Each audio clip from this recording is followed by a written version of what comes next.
Da, da, da, da. Okay, let's...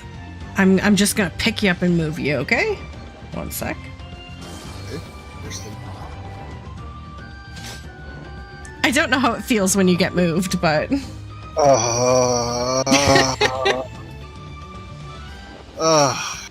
want to move again? I'll have what she's having, yeah. I don't usually smoke, but I need a cigarette. Okay, YouTube chat. Surprise map today. Spicy. Spicy. I'm just gonna label things spicy whenever you're on mic, just in case.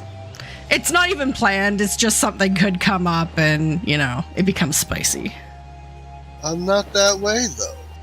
I didn't say you were. It's not a bad thing. It's just passion. It's not a bad thing. We're putting a warning label on you. Nothing personal. It has nothing to do with you. It's nothing to do with you. It's just so other people know that we can become triggered. We just need you to wear it. Oh, it's right behind you. It's just something you do.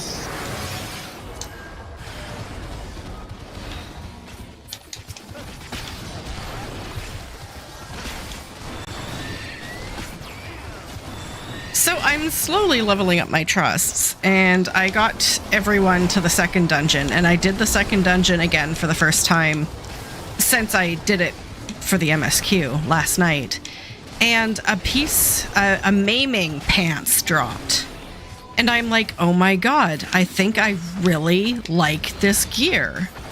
So now I'm kind of excited about farming the second Dawntrail dungeon for gear, because I don't know what the rest of the set looks like, but for a female, the pants, the maiming pants, are like a tulle skirt with like some leg tattoo. Cool. You're talking about Ihoi Katumu, the 93 dungeon? Yeah, Wakor Lakor or whatever it is. Or, yeah. Warkor Lardor is the big guy. I'm going spoiled. Screw it. It's Valley Garmon. Yeah. Okay, so yeah, whatever the 93 dungeon is. Yeah, I think you're in a very good position to be leveling up the trusts now, because they recently added furniture to the ends of those dungeons. Right. At a relatively low drop rate, but you don't have to fight for it, because you're going to be in there a billion times.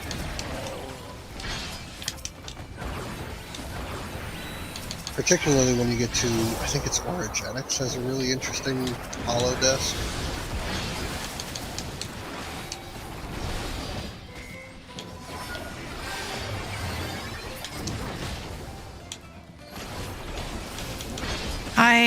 I've only got one piece of furniture. From my first run last night, I got a outdoor lantern, which was actually, it looks really cool.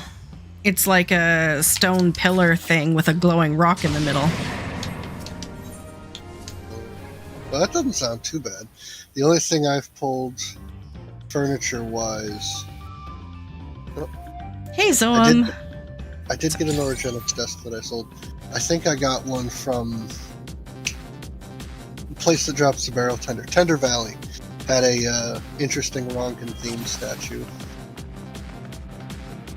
Ooh. It has its perks. We do have plenty of room if anyone wants to join. In the meantime, it's a 1v3 chance at a coffer.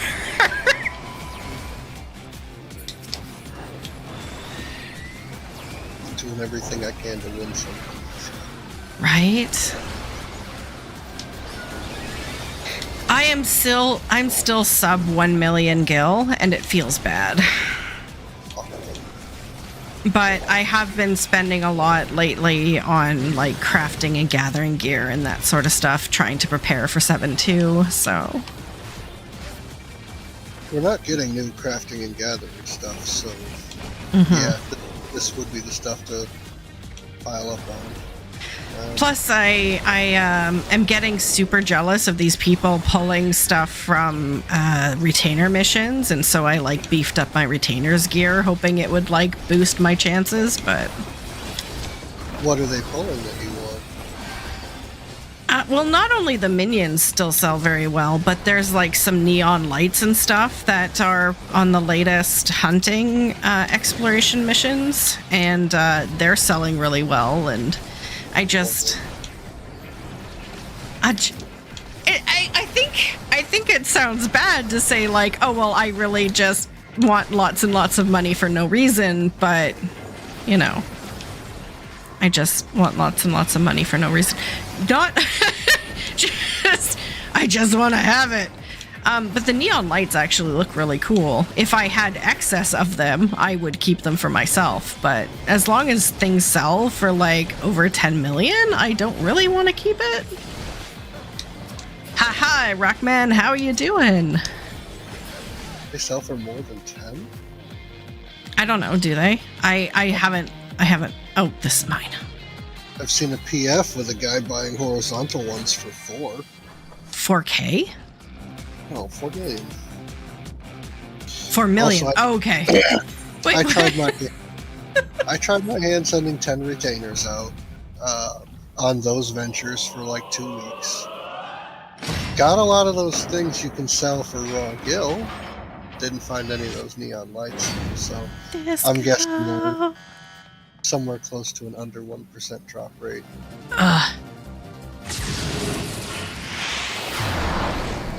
Yeah, I mean, I think I've had my gathering retainers out on the highest gathering mission since I got them to level 100, and I think I've only brought back 2 minions.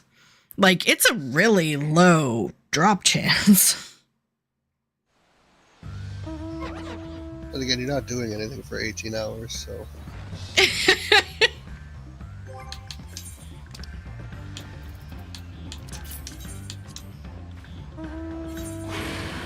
Oh, it's right here. Okay. I'll come back. You sent yours to gather mats for rarefied tacos. Ronique steaks. Or chunks. Excellent choice. Used to make lots of money off that back in the day. Well, see, I tried... Actually, I need to check on it. I tried gathering mats for and making some of the highest star crafting mats, like the highest lumber and stuff like that, to sell, to try to make money off of that. And I don't think it's sold. So, I mean, that's probably not the best thing to do on a place like Dynamis. I don't know. But then, like, there's got to be a market for it. Yeah. Because anyone who does have high-level characters here is going to want to buy the highest level gear. That's correct. Would you like me to tell you where you went wrong? Yeah, where did I go wrong? Look around you. You are in the unsettled frontier. The only people out here are rugged individualists and hardcore DIYers. What you're doing is trying to exploit a market of crafters and gatherers. And the people out here are more than willing to go and do it themselves instead of paying a premium. If you were to pull that crap on Genova or Primal or any of the other overpopulated servers where people are lazy, you'd have much more success. Okay. I can list a few things on a market board for you, you know, for a small seller's fee, of course. I see. Okay. I gotta do for me and mine. Someone's gotta feed the children. Sell high-level gear instead. Yeah, I mean, I guess you can try to cut into someone else's market. I don't want to get beaten up. Okay, Oh. I will. Unless someone has the plugin that must not be named, nobody's going to know if your retainers, who your retainers belong to, so they can't come after you. And even if someone does figure it out, and then whisper you about it or threaten you, you just report them for having plugins, because there's no way they could possibly know that. I mean, I have that excuse. You don't, because you stream. People may see your retainer names, but, you know. Yeah. You don't have to tell them you stream. Unless you want that, streamer privilege.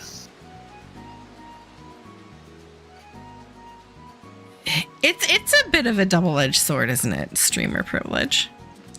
It's like, Okay. on the plus side, a bunch of really well-meaning people do a lot of really nice things for me. On the other side, if anyone wanted to be an asshole, they could. Be incredibly possible. Aren't you guys in the shoe? I forgot to get in the shoe. I'm on my own mount. Oh, I was wondering why you guys' dots weren't together. I'm like, I thought y'all were together. I know. I stood there staring at Catherine in the shoe, and I'm like, load my own mount. I'm like, okay, I didn't mean to be a jerk about it. I am not braining at my best. Okay, Rockman is on his way. The Rockman. I guess we just hold this coffer then. Because it'll be here for 10 minutes. Yeah. Rockman, if you want to join voice chat, again, just go into Gaming 2 and I'll move you over. That's kind of like my event lobby, is that channel. And then I can move people over into voice chat on stream. Okay, that one didn't sound like ice falling off the house. Raccoons? Is it raccoons? Can raccoons knock down lumber? If it sounds like falling lumber, are you sure you don't need to AFK? It'll be there when I find it.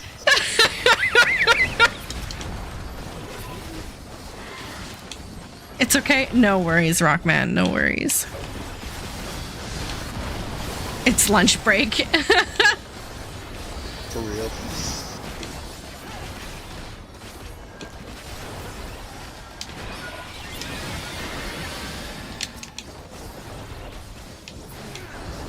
Oh, Rock's here. If you head over to Cosma, I can invite you to party right now.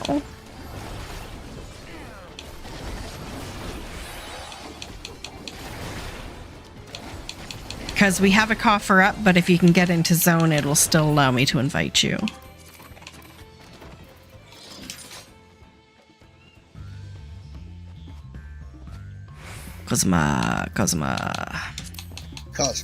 Cosma. There we go. Pull the lever, Kronk. Oh, man. Water crystals. Agreed. Okay, before I leave Cosma, I want to open my last map here, just in case. Probably open mode. Okay, it's a yuck. No way. No way? Yeah, way.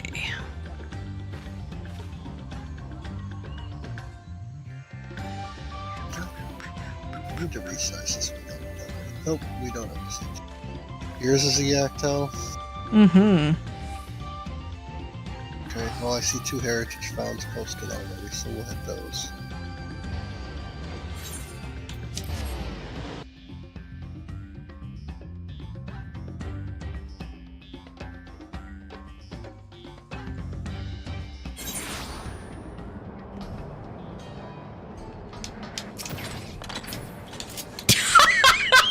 Touche, Rock. Touche. What'd they say? Rock did to me what I did to Catherine.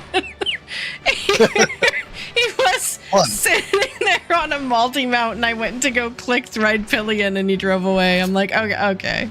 That's fair. That's fair. That's karma. Also, Hey, yeah. Jada! That is definitely clouds. It's a bit excessive, but yes. Is Jada coming? No, Jada's just lurking while working. Thank you so much. Ooh, make this your job. Won't be fun anymore, but at least you'll get to pay and get played. Wait, I said that wrong. Play and get paid. Play and get paid? Don't mind if I do.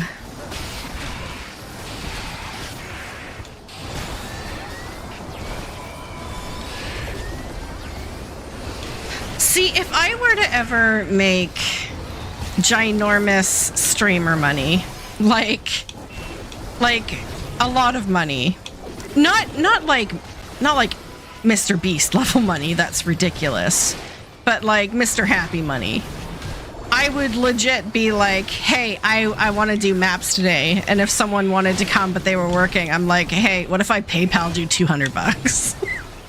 Like, I would just be like, hey, come on, stay home and play with me. That's the kind of stuff I would do. How much money does Mr. Happy make? I don't know. I know he made a very, very large sum during the Chocobo event, but he, for very good reason, like most creators, doesn't disclose his income. You guys not allowed to? No, I don't think there's anything against it. It just, when you're a person of some note and people who are determined enough can find your personal information, you don't really want to give a lot of details. Well, nobody would have that information unless they were pulling tax records, and those aren't public as far as I'm aware. Have you like missed out on the news? What? Oh, with Doge. Yeah. Well, I don't know that information was leaked anywhere. Otherwise, they're looking at a hell of a lot more lawsuits.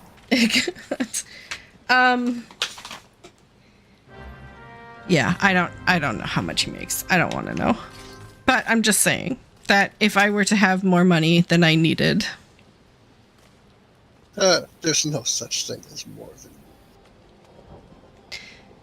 I have very.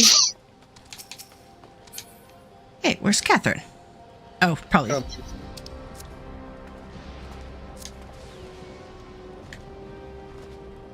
already know what I would do if I hit, let's say, triple-digit millions. I'd be investing in a lot of businesses that help people recover from shit they can't control.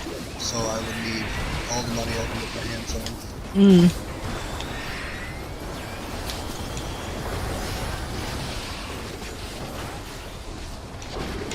mean, I think that kind of money and altruism has to go hand in hand. Not only out of any sort of like moral obligation, but out of financial obligation. Like, I think it's much better to give excessively to charity than it is to hire lawyers to find ways to get out of paying taxes, you know? Like, instead of finding ways to cheat the system, just contribute to the system. Well, the problem with that is it's cheaper to hire a lawyer than it is to contribute to the system. So as long as it makes them at least $1 more, or saves them at least $1 over their fair share, they're going to do it. And the worst part is, the contracts that all those CEOs are in, they're legally bound to do that, or they can be fired. Did you find your yak tail yet? No. I think it's not here. You're not even yakking and telling. I'm not even yakking and tell? Telling and yak. Is it by the smiley face?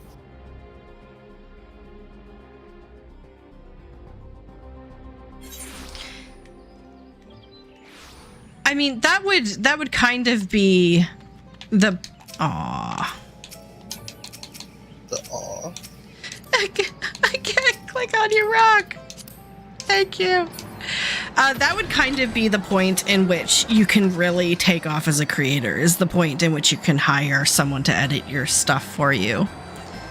Like, I would say the majority of effort in making money on YouTube is editing videos. So, video editors union when?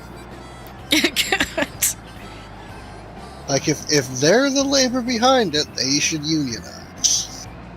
I think, at least my perspective on it, because I've been recently watching a few YouTubers who are like, I have the finances now to afford an editor, and I want to free up some time, yada, yada, yada. And I'm thinking, at that point, you have enough to set all your affairs in order and still have money left over to pay somebody else to do the hard work. You must be making pretty decent bank. Yeah. I don't know video or what, but I think that kind of thing needs to be made a lot more public. Well, see, that's the thing, is it's so Wild West, I guess. Like, it's not an established business held under any applicable laws or anything because it's so new. So an editor for a YouTube channel gets paid whatever the owner of the YouTube channel wants to give.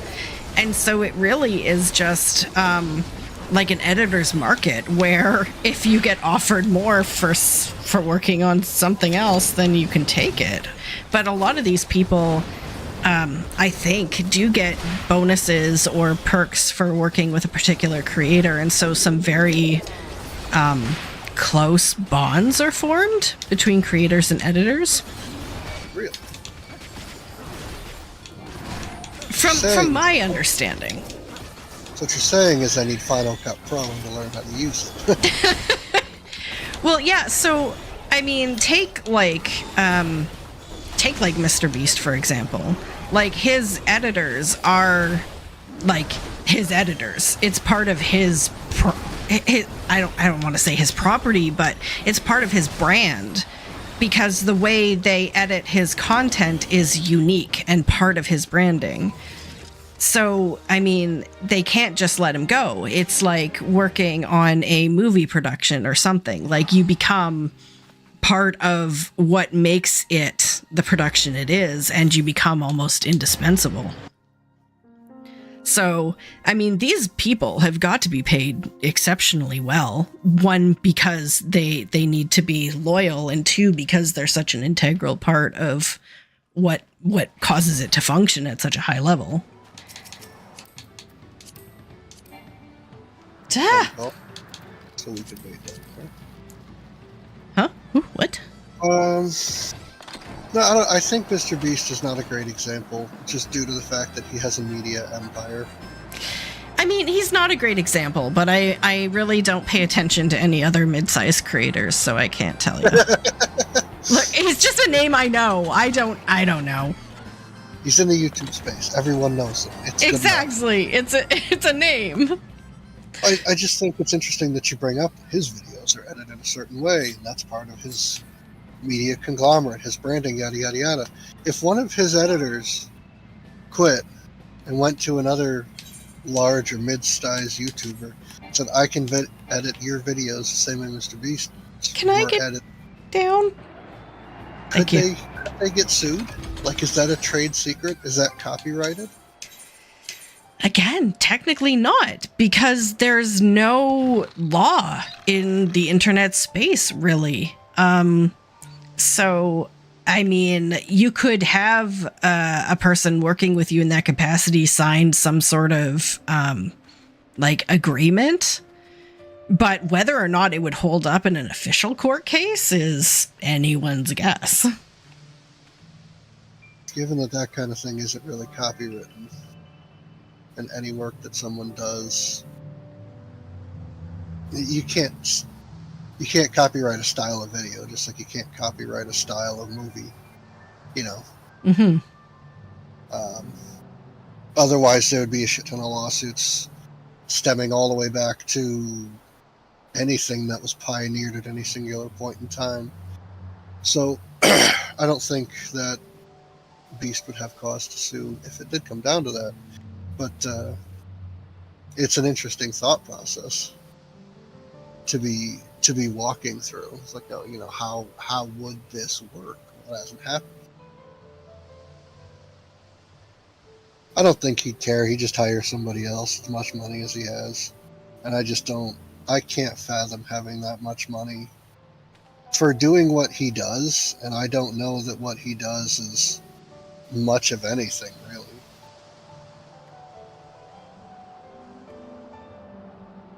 Yeah.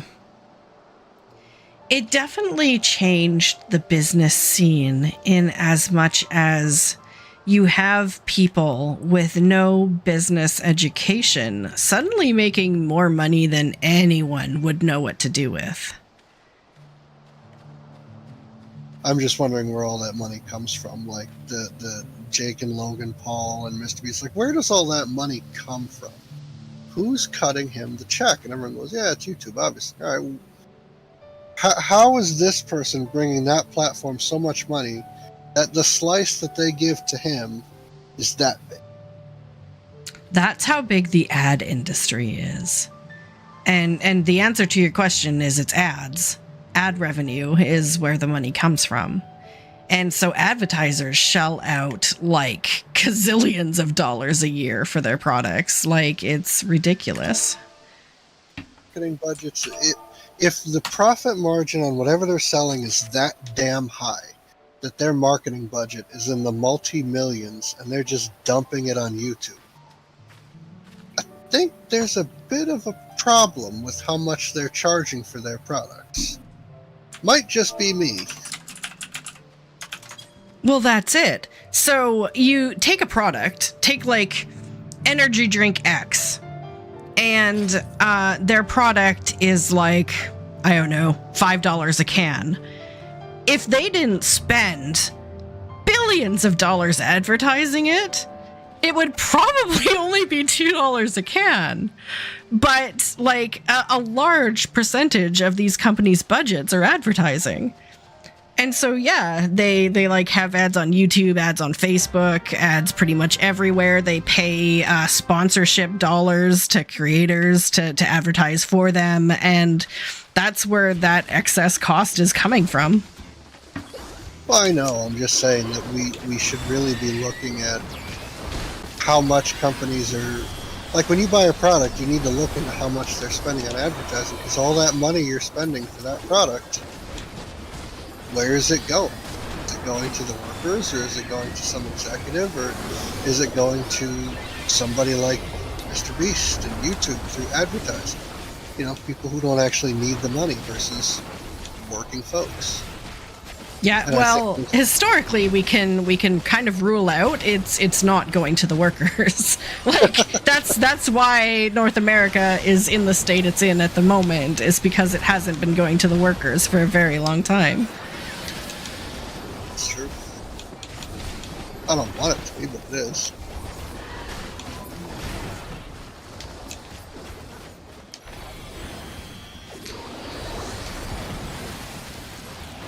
But yeah, I mean, if we could be pickier as consumers, if we had the time to be pickier as consumers, looking into a product's budget before we purchase would be very enlightening.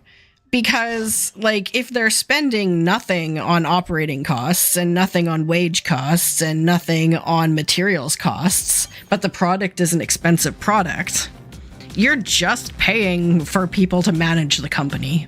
Period. That's it. I think there's a larger issue with company transparency too. Like, if you look up Monster, like, you have to go digging. I don't know exactly where you would find their quarterly reports and stuff like that, but you have to go digging for all of that stuff. And it's like, it shouldn't be this difficult to find out what it costs you to put a can of Monster on the shelf. Yeah. You know, much less what's actually in them. I remember... Rock says that's a common practice. One person brings the money and the other the work. Yeah.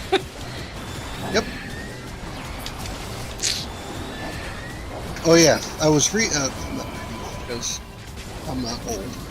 I was watching something, and it was basically like, why is Subway failing? I'm like, I didn't know they were failing, so this ought to be enlightening. A lot of it had to do with their PR nightmare, Jared, and all that other crap. But then there was also one about how the video specifically went in to say that what America sells as food and what the rest of the world sells as food, not always the same thing.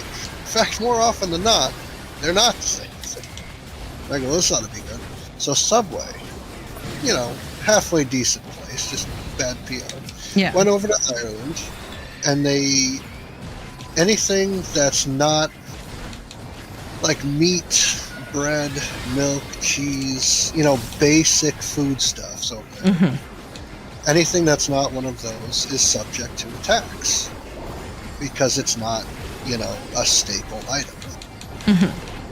And they go, well, we don't want to pay the non-staple item tax on as much of the food that we're bringing in as we can. And so they're like, well, at the very least, we're going to start with our bread. And Ireland took one look at it and go, that ain't bread.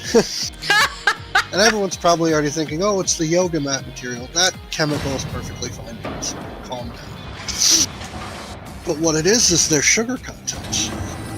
If in Ireland, if you want to sell something as bread, if you want to legally call it bread and market it as bread, the sugar percentage, like the amount of sugar in the bread, must be less than 2% of the weight of the flour that is also in. And Subway's was close to 10%. So that's not legally bread. It's a croissant.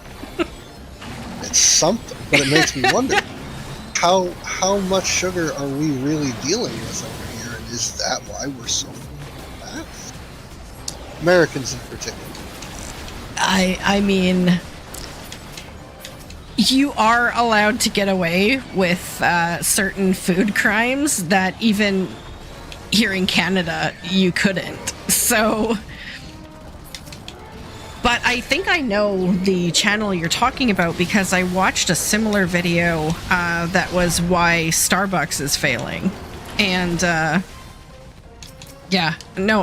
find it really interesting because, like you said, they do comparisons as to what other countries or parts of the world these corporations try to take foot in and why it goes horribly wrong, which is kind of eventually why it becomes less popular in the States.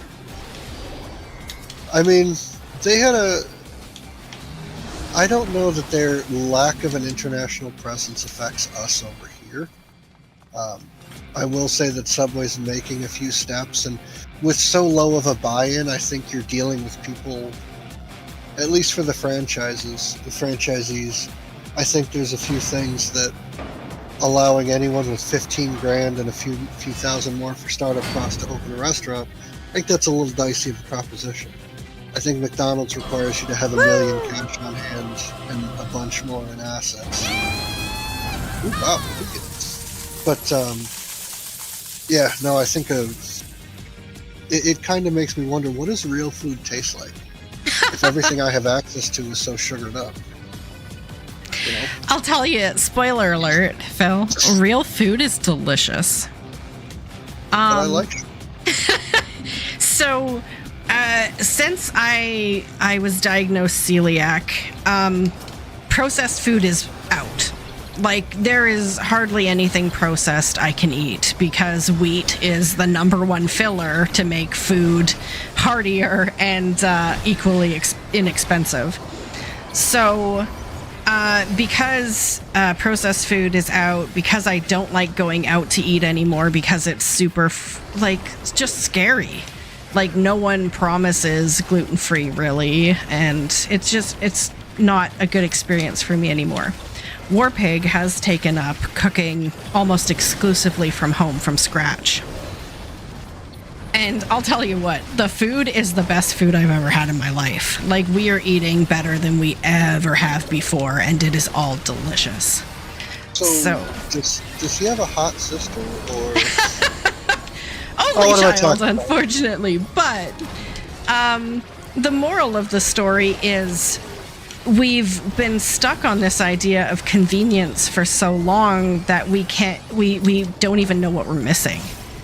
And the crux of it even is that he's making some of these meals from scratch in like, maybe 10 minutes more than it would take to heat up a pre-cooked version of it.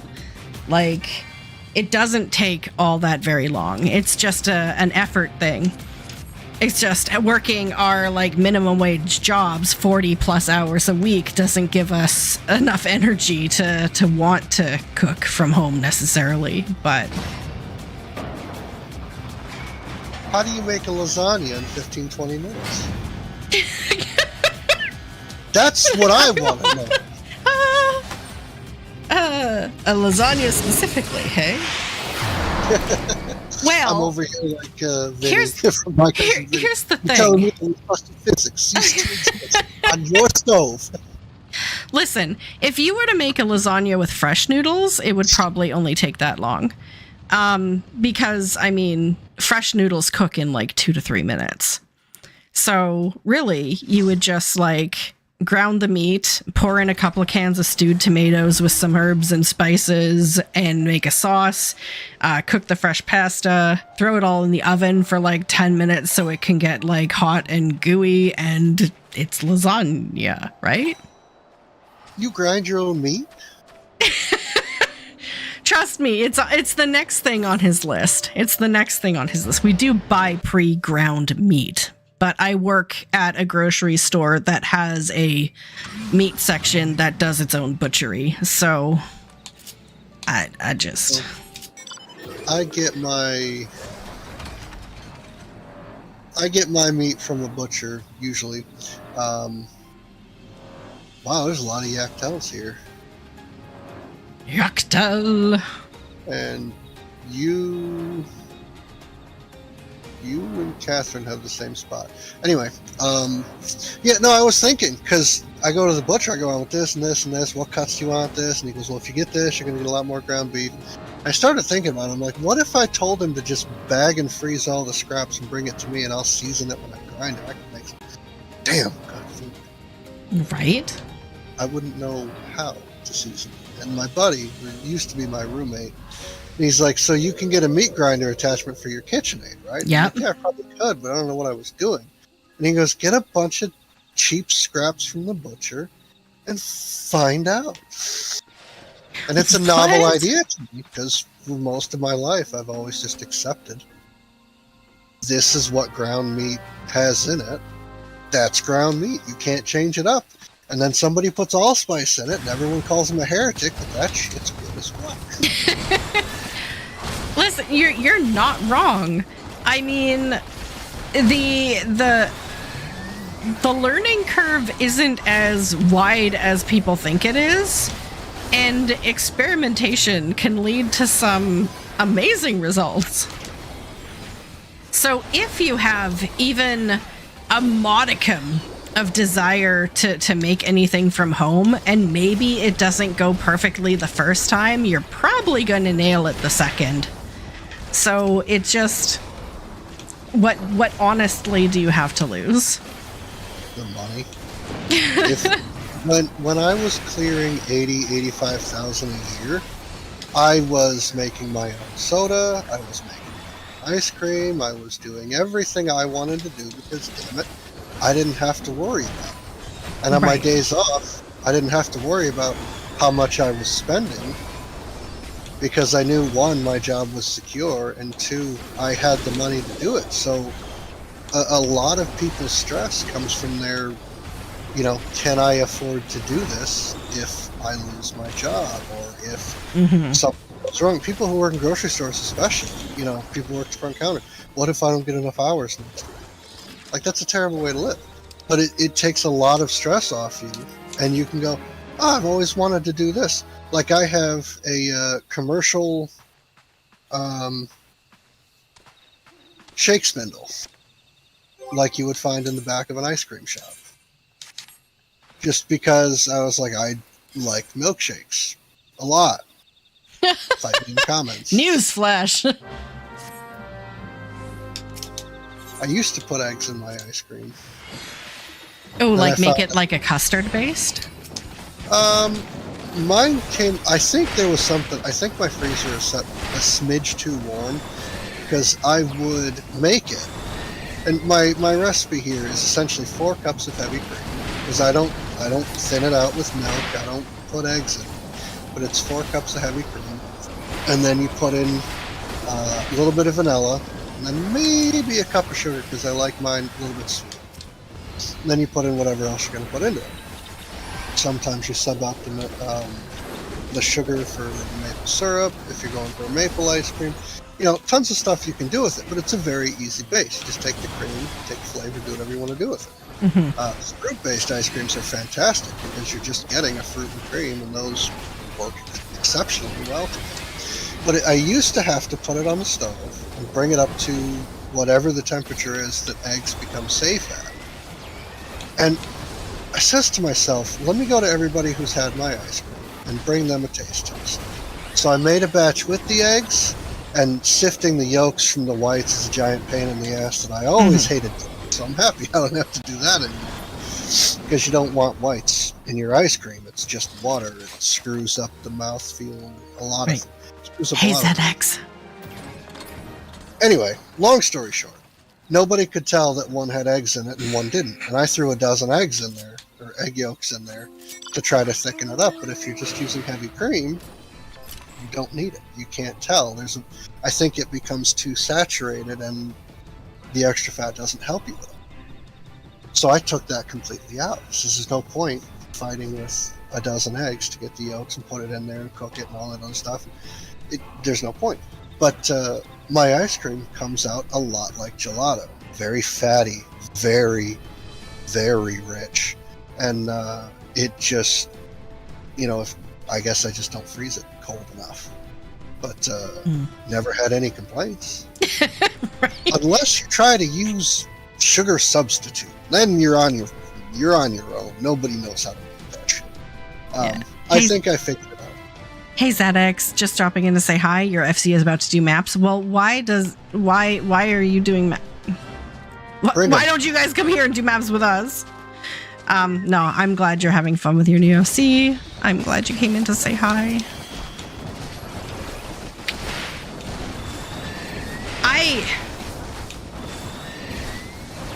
I could never give up ice cream. I've been trying to be very careful with my sugar intake, but I could never give up ice cream. Just frozen stuff in general. I've always had like an extreme attraction to. In fact, for my birthday this year, my mom and sister have gotten me the Ninja Slushie.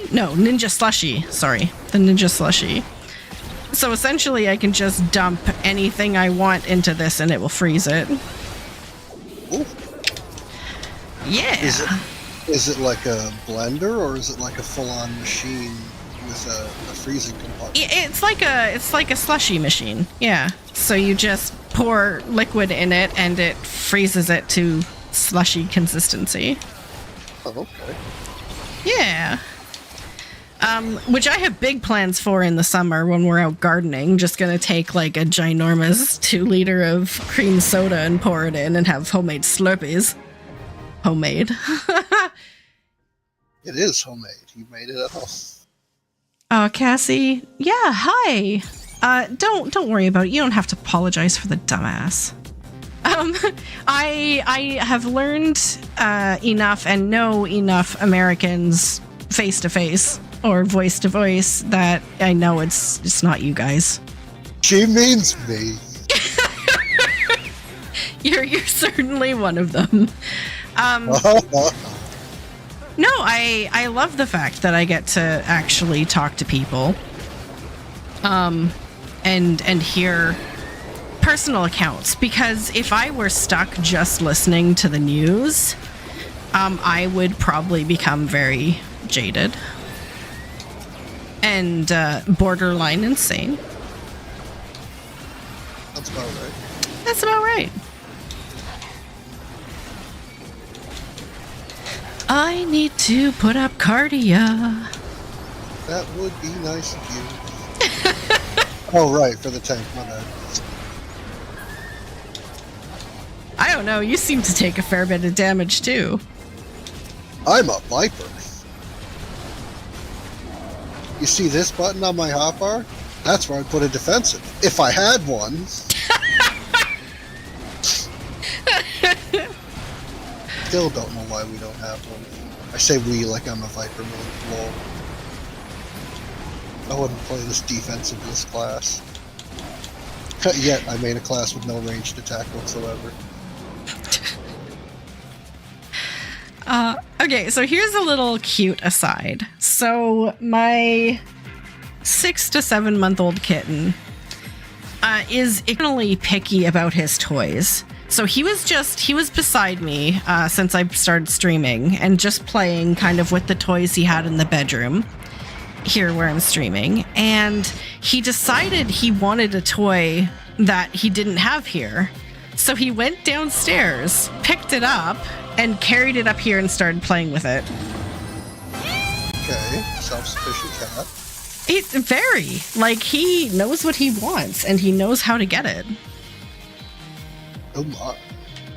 Oh my. He's a ginger though. He's an orange cat, so. He's a ginger. He's a ginger. It's one step above being bald and undisciplined, yeah. I knew that was going to find its way back to you.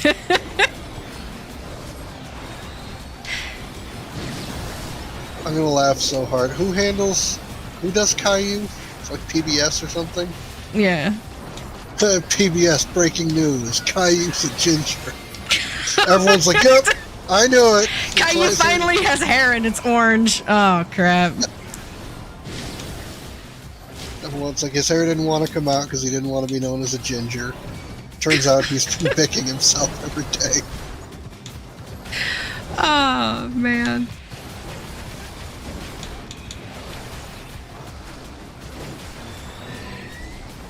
The undisciplined, almost bald ginger. I used to make, I had like one of those tabletop ice cream makers, and I used to on occasion make ice cream, but it was almost exclusively pistachio ice cream because that's the flavor War Pig really liked, and we couldn't find a good like commercial pistachio ice cream. How'd you do it?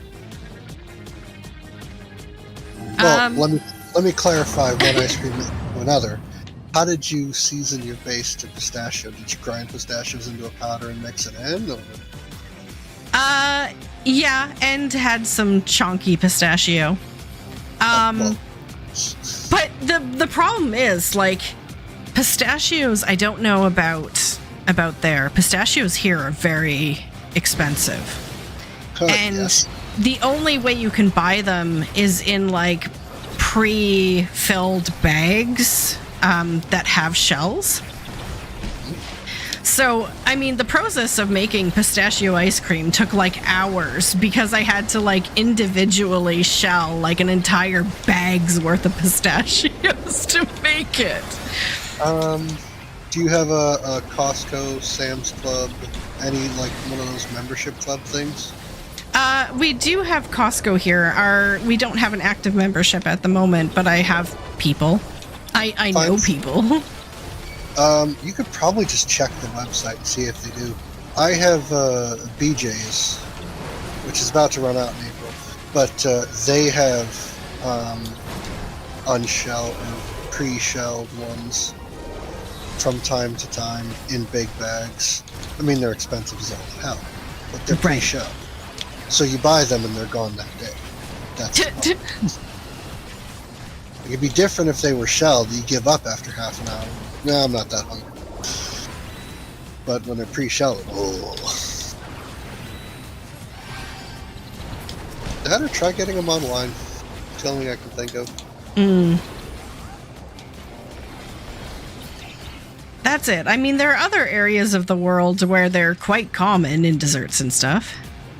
So. These other parts of the world aren't run by Tangerine Nightmare. Well, I was thinking other parts of the world with like baklava and stuff, right? Like baklava is a very common pistachio dessert. It is such a pain in the ass to make that. The phyllo dough, like you think pie dough is hard? Well, phyllo dough, I can't make that shit. Ugh. ZX, yeah, send it to me. No, so phyllo, I loved making spanakopita. That was kind of my jam. I enjoyed making it. Warpig and I really enjoyed eating it. But I haven't been able to find a gluten-free phyllo dough. In fact, I don't even know if it can be made. I'm going to have to look into it, but... It's the only thing keeping it together. Is the gluten, right? I think so. That would be my understanding. It does go through a lot of honey, though. And if you don't like honey, very, very limited amounts of baklava. Yeah, so we are a little spoiled here because there's an apiary just down the road a bit. So we get like local honey, like local to our neighborhood honey, which is really good. I would go to Florida when my grandparents were still alive. There was a guy. The road he was on was called Old Olga, and it was headed down to a locks on the Okeechobee Lake. All of this to say that it was a backwoods area that had what used to be an old road modernized, but everything around it was still like backwoods. There wasn't developments, like all the houses have been there for a while, but there was a guy who had a sign out front that said fresh orange honey. And there was always bees around the sign, so I would never go in the yard.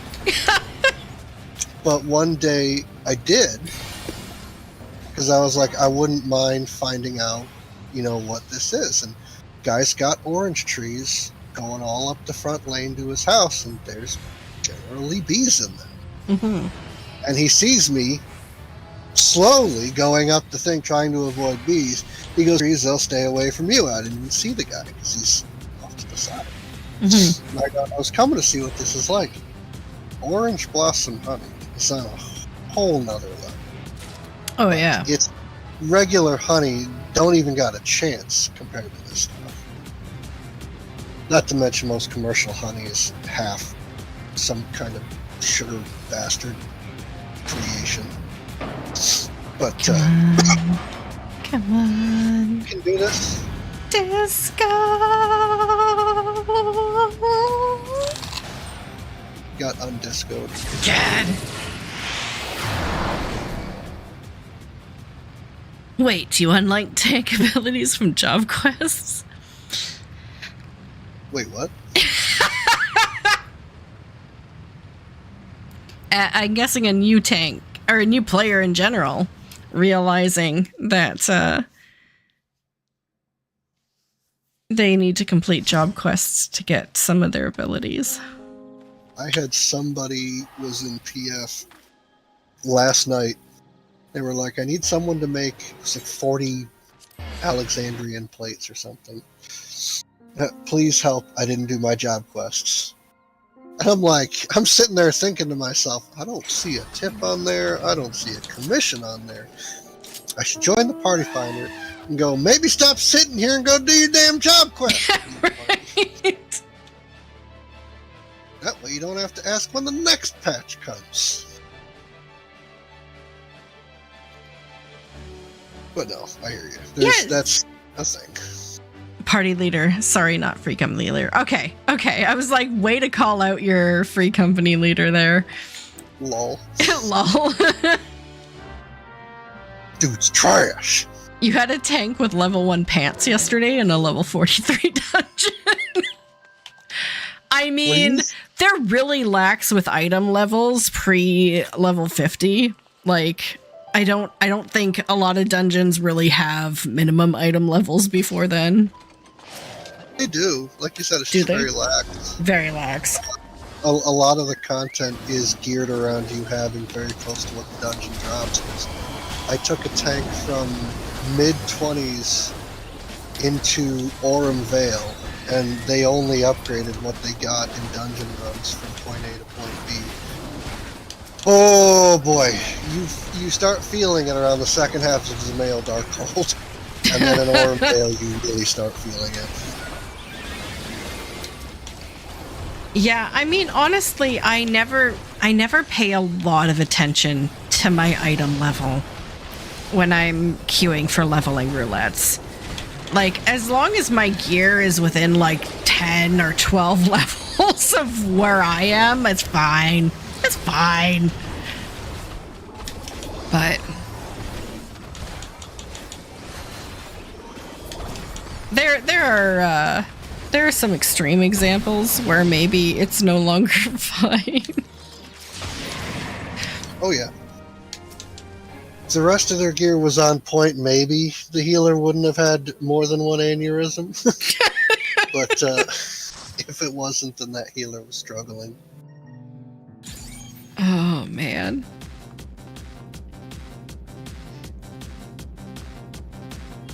We really Rock was the healer. That's why you noticed.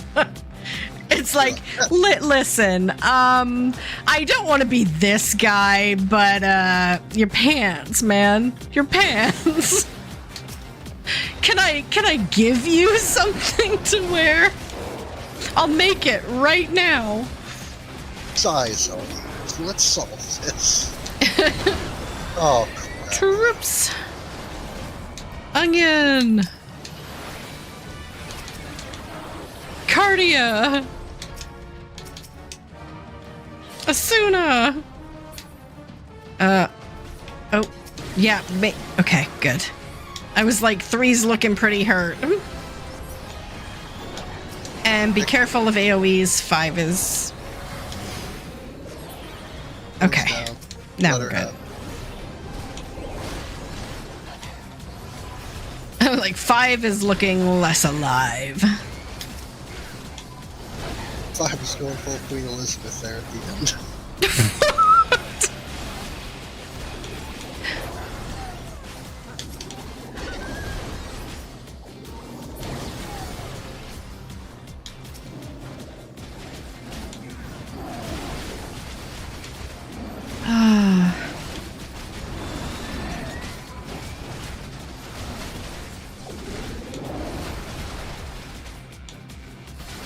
Good times. Good times, good times. Jitter's bald. Now, let's see if I can get a gimme for a gamble and screw Come on. Well, we won't see coffers until silver. And I actually ran the numbers. The most, like the theoretical maximum amount of coffers you can pull in a single instance is 18. Really? You'd have to get it on floor 3, gamble it all the way up to 6. Floor 4, gamble it up to 6. Floor 5, which is the final chamber, gamble it all the way to 6. So you could, if the stars aligned, walk away with 200 million. Listen, if that happened, here's what I would do. I would log out of the game immediately after the dungeon, put down the controller, get my pants on, and go and buy a lottery ticket, because my god. Yeah, it would be quite wild.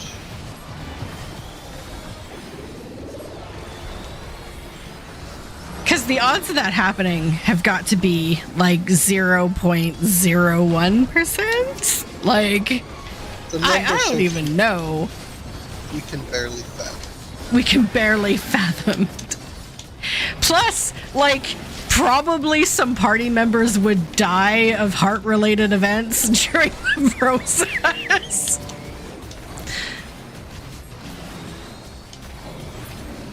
Agreed. I know I would be crapping concrete-sized bricks. Especially to gamble it all the way up to 6 more than once. Yeah, right. And then to do it a third time, you're like, this is for all the marbles. Yeah, you would have to have marbles of steel to do that. Game's like, you're not smarter than me, Gitmo. Damn it! Disco! I'm not cool enough for disco. Oh. Wasn't born in the 60s, didn't get to enjoy the 70s. So anyway, now what? Now what? Are we out of maps? I am. Okay, I can go farm one. Oh boy, one more. I mean, I can go buy some after that, but better be a long one. We got a whole hour to kill. Da, da, da, da, da. You know what I think would be pretty amazing? What? If they took the map structure, you know how it's only like 5 or 6, or in the lower one 7 floors?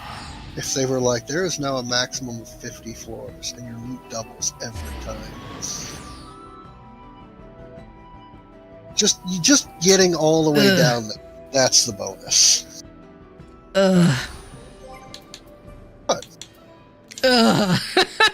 They'd have to put no achievements for making it to the bottom. Just because that would be ridiculous. Well, but it would be great if you get to like floor 14 and there's 174,000 gil in the copper. It's like, just kill the boss. I don't care. Just kill the boss. Oh. Get the cash and keep going. Okay. So, like, the idea is a really intriguing one. So it's like a deep dungeon, but for treasure hunters. Yeah. Actually, I like the idea of that. That sounds way better than my idea. We're going to run with your idea. Oh, God. Ooh, there's a yak tail. Okay. Awesome item. Oh, my first node gave me a map. Okay. Oh. Get us to Yaktel.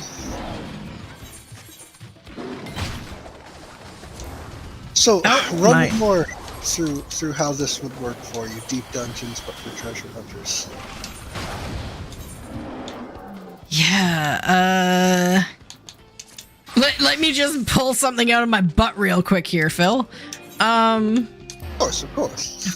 course. So the way normal deep dungeons work is you open up chests that give you potions to enhance your ability to go forward.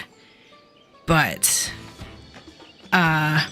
what if instead they offered you a sum of gold, and the more you open, the more gold you carry, and if you can get to the end of the floor, you get to keep whatever gold you have. But if you die, obviously you lose it. And so the deeper you go, the more gold you can carry. But it only saves like every 10 floors, like a regular one.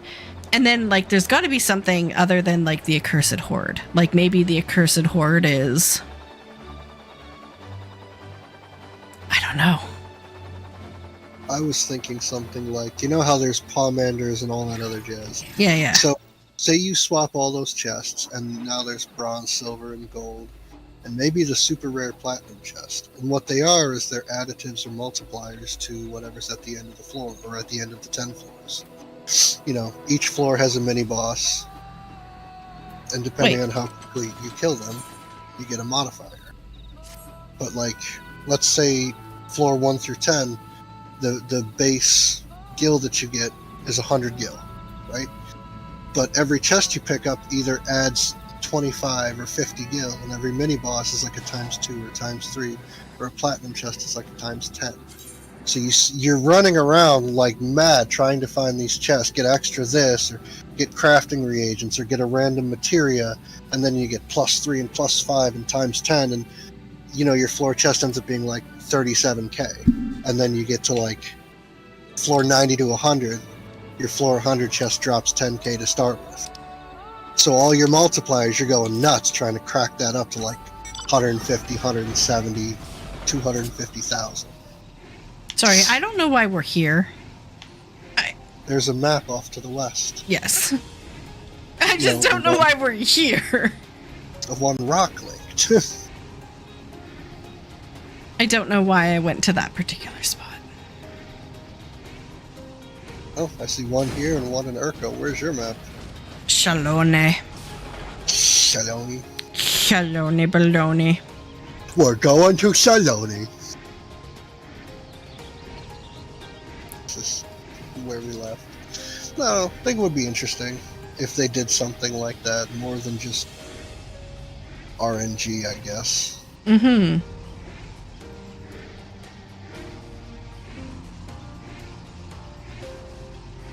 Double tag. See, once you get off this pedestal of I want my MMO to only produce the best, most cutting-edge content that I've never seen before, and I want to be enjoying it 1000% of the time, or it's your problem. You can have thoughts like, you know what, my MMO can put whatever silly, stupid stuff it wants in there, and I'll probably enjoy it all the same. Like, I mean, and if I don't, there's still hundreds of other things I could do in game. Like, once you start embracing that it's just a game, you can enjoy it, right? Hey, Gilla. Good afternoon. Are you saying I'm on a pedestal or other people? Other people. Like, so I don't have to feel butthurt. No, it's not you, Phil. It's them. The kids are wrong. It's not you, Phil, Pat. It's them.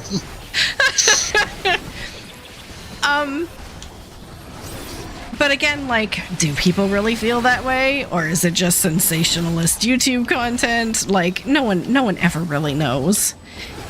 Except that people commenting on some of those videos or posts or comments just... I don't know.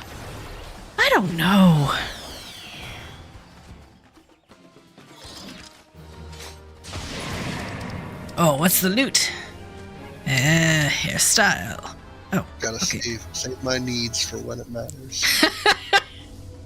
Me rolls a need 3.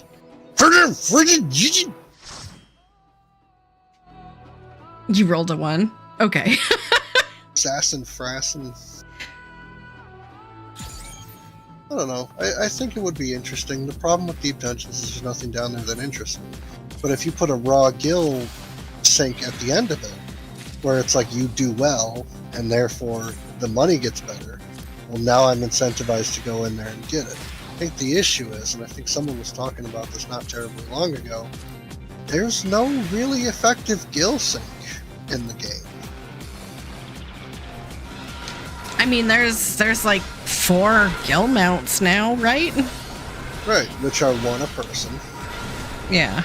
And much like Warcraft's gill sinks, which are also horribly ineffective, I've come to find out. Whatever. Only target a very small demographic of the actual player base. Okay, so here's my idea. Okay. Costs too much. I don't like it. 0 out of 10. Listen, they've proved with the Island Sanctuary they can do large personal instances, right? What they've needed to do for a long time, instanced personal housing, but you can sink Gil into like pure square footage. Like it's a ratio of Gil per foot of housing, like or you know, something like that. Or you can add a veranda and you can have like, you know, more items. Like they could do pretty much anything with a personal instanced area and not affect the rest of the game at all. Okay. How are they going to combat the uptick in RMT? What do you mean? You put in a Gil sink that enticing, people are going to risk their accounts by buying Gil off game. How do you... Is that something you want to rectify, or is that something you want to make a big fat trap for everyone who's tempted? I mean, the problem right now is people have too much Gil, right? Looking at my Gil supply, I don't know what the fuck you're talking about. I mean, I'm not going to name any names, but I know personally someone who has, like, maxed out Gil on retainers. Must be nice. So and they won't share how they did it. I'm just saying that I think the problem is not people paying from Gil, but people having an excess of it just from legitimate means. I would... Alright, allow me to rephrase. I like the idea. It could very well work as a guild sync. That being said, how do you solve people who are in the have-not party and want to be in the have party? Like, that'll absolutely take Gil out of the economy, but what's going to happen? People do that already. People who want to buy Gil already. Like, it's not going to change anything. It's still against the terms of service. It's still, like, punishable. The farming for Gil is still very much like people are banned for it every week, and there's a listing up on the lodestone every week of accounts that have been banned. So I don't really know if anything needs to change. No, what I'm saying is, do I have this? I do. When you introduce a Gil sync like that, people who may have been on the fence about buying Gil are going to be like, all right, just this once, I need 100 million to make this cool thing. Do you have any plans for disincentivizing that built into the content? Or are you just going to say, if they're going to do it, they're going to do it, live and let them?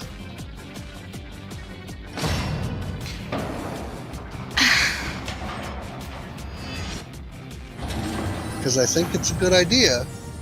I would partake and then complain about how expensive it is. I'm not wild about it being instanced, but that's probably the only way they can do it. Yeah. What I would mind is if they made a little tweak in the spaghetti code and didn't knock down the spaghetti tower and made it so you could pay an extra $1 million to put another item down outside in your house. And then now you have 21 item slots for a small thing. So on up to like double. Yeah. Listen, I want to say this in the best way possible. I think right now I see your point of view, and it's an exceptionally American point of view. In that, how do we protect people from poking their eyes out? And the problem is, like, the rest of the world doesn't care. If you want to go and make a stupid decision, go right ahead and potentially suffer the consequences. I mean, I don't know that finding a way to decentivize people from breaking the rules of the game is something we should be concerned about. Like, do you think that that's fair? Like your assessment. Don't you have a phone call to answer? I muted it. I don't want to talk to whatever 1-800 number that is. Oh. But okay. So now I'm a little butthurt, and I'm trying to come to grips with if that's actually it, or am I too close to the situation? And I think you might be right. I didn't know that other countries didn't really give a shit about keeping people off the fence about doing something terrible. But, you know... Listen, shampoo bottles have warning labels here, too. Like, yes, I get it. I get it. It's not exclusively an American thing. But... I mean, like the reaction we were expecting from Yoshi P with the add-on, that didn't really happen. It was more of a... FAFO. I mean, as Americans, we've learned FAFO pretty cruelly lately. We fucked around, now we're gonna find out. Doge is running amok in the government and doing highly illegal shit. But, you know, whatever. Yeah.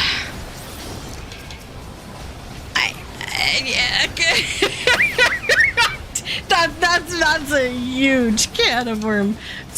Gillett, what is this topic? I don't even know. This topic was... It's not illegal. What's not illegal? Uh, nothing's not. Wait, hold on. This is double. Damn these double negatives. I don't know. There's a lot of things that are not illegal. The question was, or the question that I'm trying to solve out loud is it a typically American point of view to see a new idea and immediately jump safeguards for the less intellectually stimulated opinions? Gamba. Doing the weird. Oh, okay. Can feel a 99. Oh my god. How many of those do I have? Oh, they're... Okay. They don't stack.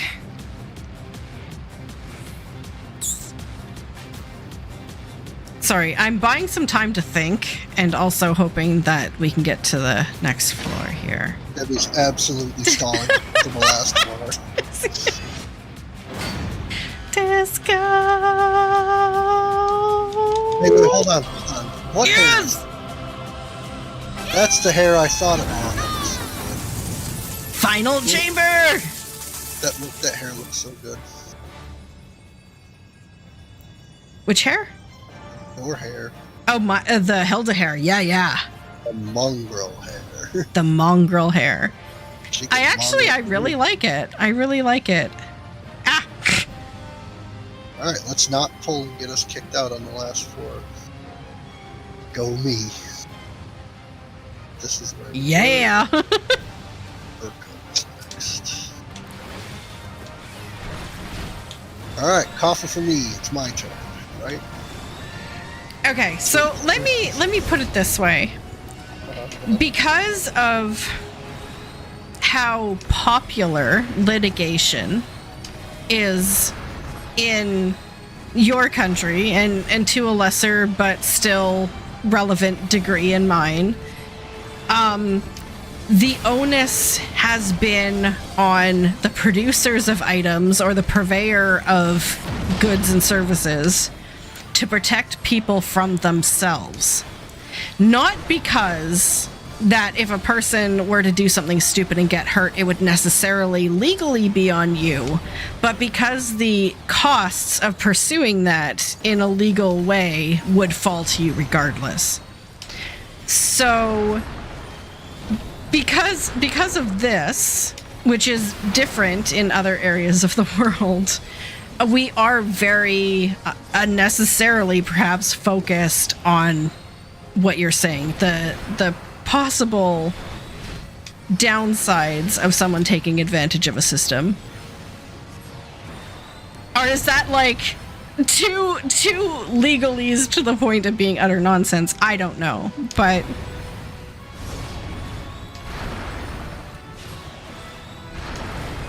I'm not going to say it's too legalese. I would say you may want to heal a smidge.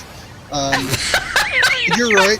We are a bit Sue happy over here, and just the way that I've grown up, I felt that if you put out a product that is dangerous or can be misused, like just last night, I was thinking about suing Sony for putting out shit batteries in their controllers and not acknowledging the issue.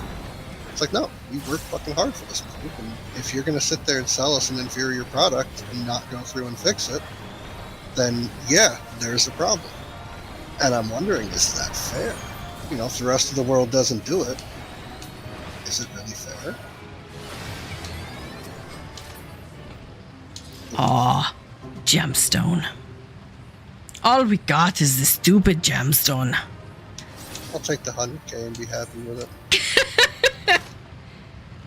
But at the same time, if you are a company that makes a toaster and someone decides that there is nothing on the toaster saying I can't have toast in the shower and makes shower toast, is that on you? Like, That's honestly, is that on you? That's common sense. I mean, do I feel that a company should have to put a label on there, do not use near water?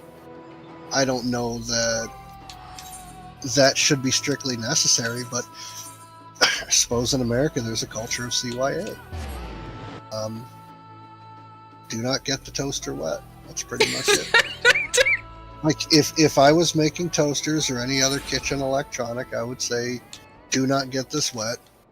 You or the toaster could get hurt. At me in court. I don't care. That warning covers it, and that would be on a sticky label that's on the side of the toaster when you pull it out of the box. So you can't say, I didn't read the book. It's not in the book. It's right on the toaster. That's not a thing that happens over in Canada. You just buy a toaster and they're like, hey, you have some toast in your bathroom. Makes the best man. toast. No, I mean, I'll say to a point, it might be a bit of a shock for me to go to another country and be there for a while and see how things go. You know, there's no warning label on it, so it shouldn't have to be. All the people without common sense aren't here anymore.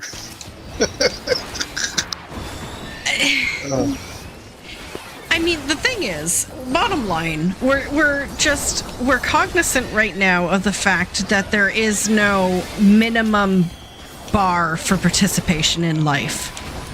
That everything has to be accessible for someone who literally just crawls out of a rock and joins society. Like, it has to be... You can't assume anyone knows anything, right? Even though it's 2025, like, we can't assume anyone knows anything. Do you feel it shouldn't be that way? This is what I'm talking about, Cassie. This is what I'm talking about. Jars of peanut butter in the US has warning labels like this product contains peanuts. Like, you would hope so. You would hope so. Oh, warning, this is actually what it says on the tin. Yeah, it's like, and it's not even part of the ingredients. Like, the ingredients will say peanuts, and then somewhere else will be this label saying may contain peanuts. May contain peanuts. Oh, man. So, question is, where's the line, and do you think it needs to be there? You know the story of, like, the boy who cried wolf, right? The more unnecessary warnings and informations we put on things, the less likely it is for anyone to read any of it. So that's fair. That's a fair point. We just become, like, warning blind, and we don't pay attention to any of it, so we're a little bit worse off. So it is the stupid ones who look at all the warnings that come out the victor in the end. But then you've got the people who purchase a product, specifically look through all the warnings to find the one thing it doesn't say not to do, and do it, because there might be some money in it. Right? What? Huh? So you might also jam your testicles in the microwave and end up with cancer, but hey, you got a lawsuit out of it. Maybe. There you go. Because I mean, we've learned that lawsuits can be some fast money. It's not because we would win in court, it's just because the company doesn't want to go through the battle of it and will just pay you something. If our situation for survival wasn't so dire, we wouldn't be turning to that. No, you're right. You're right again. This all goes back to the beginning of the stream when we were talking about the workers not getting paid for the work they do. So if you hired an editor, what would you pay him? Would it be percentage of what the episode makes, or? Yeah. I mean, at this point in time, yeah. Because, I mean, I'm not making a lot. I'm still at the very beginning of my YouTube journey. So, I mean, I can't afford to pay, like, a set rate. That would be fair. So, in my case, yes.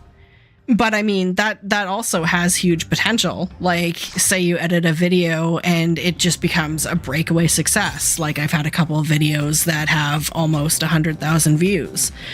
That would be just a nice payday, wouldn't it? It's like I'm set up to pay you whatever, like 10% of what a video earns, but that ends up being a lot more than your usual rate. And good for you. Like, you did something right. If you had big G's and fats and your wads had wads, would you have this is your rate per video plus, a percentage of how well it does? Yes, absolutely. Because that is exceptionally fair. Like, who knows why a video becomes successful? It could be timing, it could be relevancy, it could be something the creator says in it that really resonates, or it could be how well it's edited. And you can't really take credit away from any one participant because you just don't know. So I say everyone gets a little bonus, right? Like, sure. I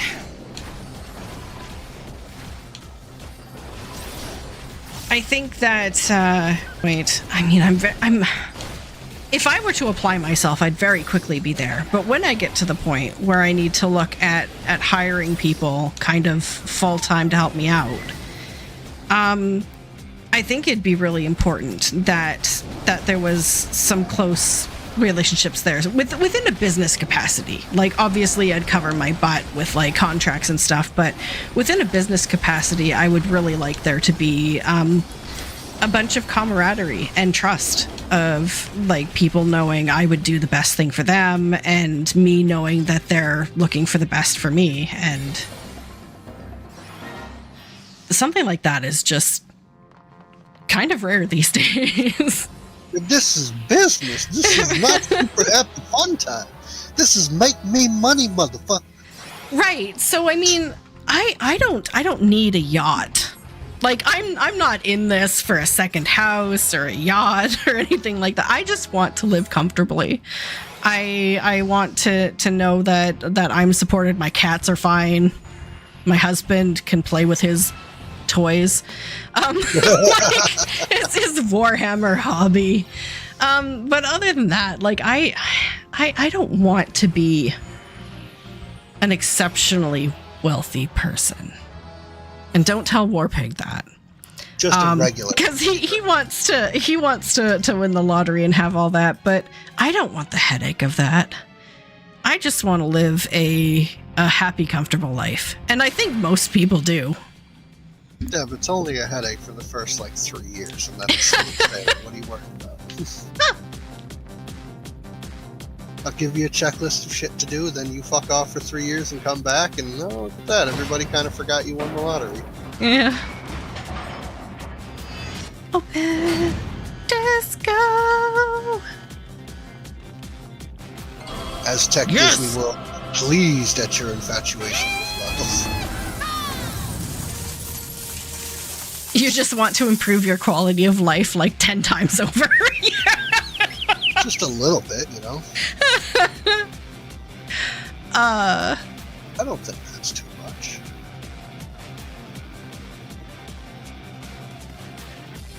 I should post a photoshopped picture of 999 retainer Fantasias.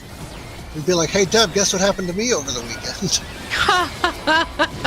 I'm not saying I would say when I won the lottery. I'm just saying there would be signs. Yeah. Yeah, I'm not saying. I'm just saying there would be signs. Yeah. I'm Frostgal this week.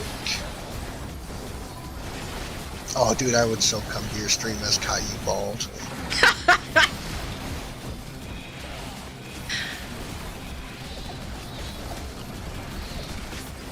Ooh, I could call him Captain Comeover. Ooh, I'd have to make him a ginger. We can be gingers in this one, right? Yeah.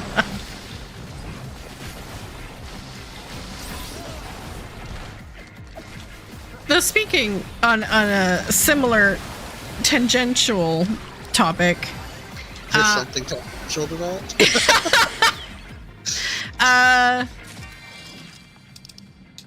I guess now I'm doubting it, but how many eggs have I gotten? I'm gonna sell a dozen. Ooh, I'm up to 3 eggs.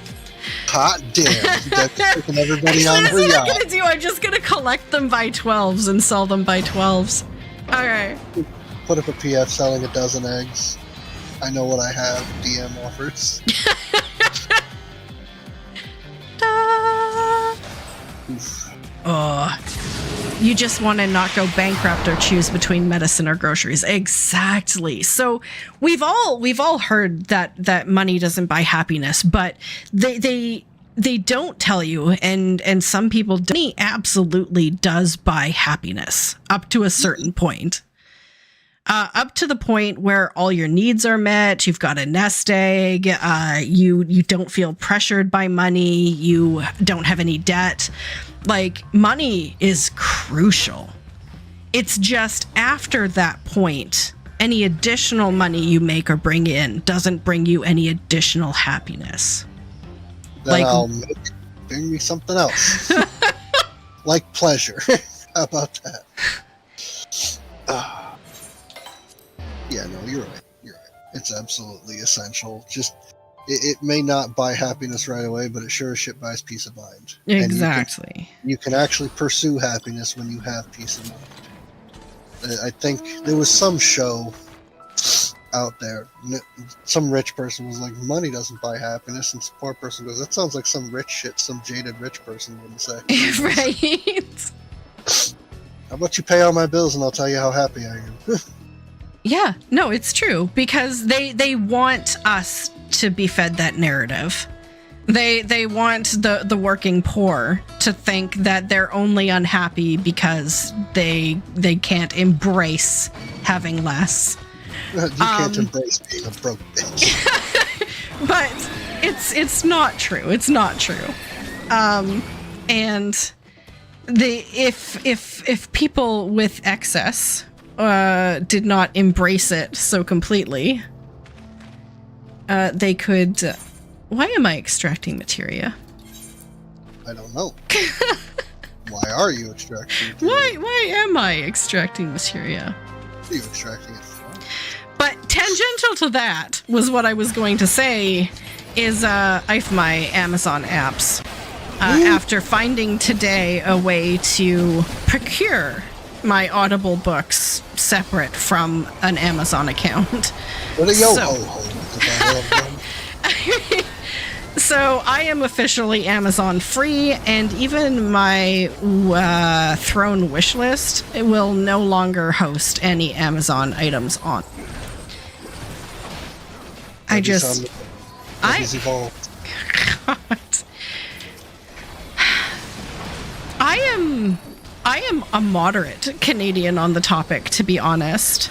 There are consumers who are rather adamantly wanting businesses to just toss American goods. So I'm kind of, I'm moderate on the issue. I'm just going to delete apps that I don't want to support anymore and not post on social accounts I don't want to support anymore. So, I don't care where my garlic comes from. Just saying. To speculate on the folks that want to just drop all American businesses. Yes, I'm okay with that. Asterisk. Once the dumb Donnie gets out of office, please take us back. Right. Please. We're asking you nicely. I was thinking about it last night. If I was in charge of America after dumb Donnie gets out, I'd be like, we're going to drop our prices on all our exports to all our neighbors to make up for what dumb Donnie did. And you got to do that little thumb behind you to show what's in the past. For the next 2 years, please don't abandon us. Thanks. Yeah. Not everybody feels that way. Ooh, an Urko.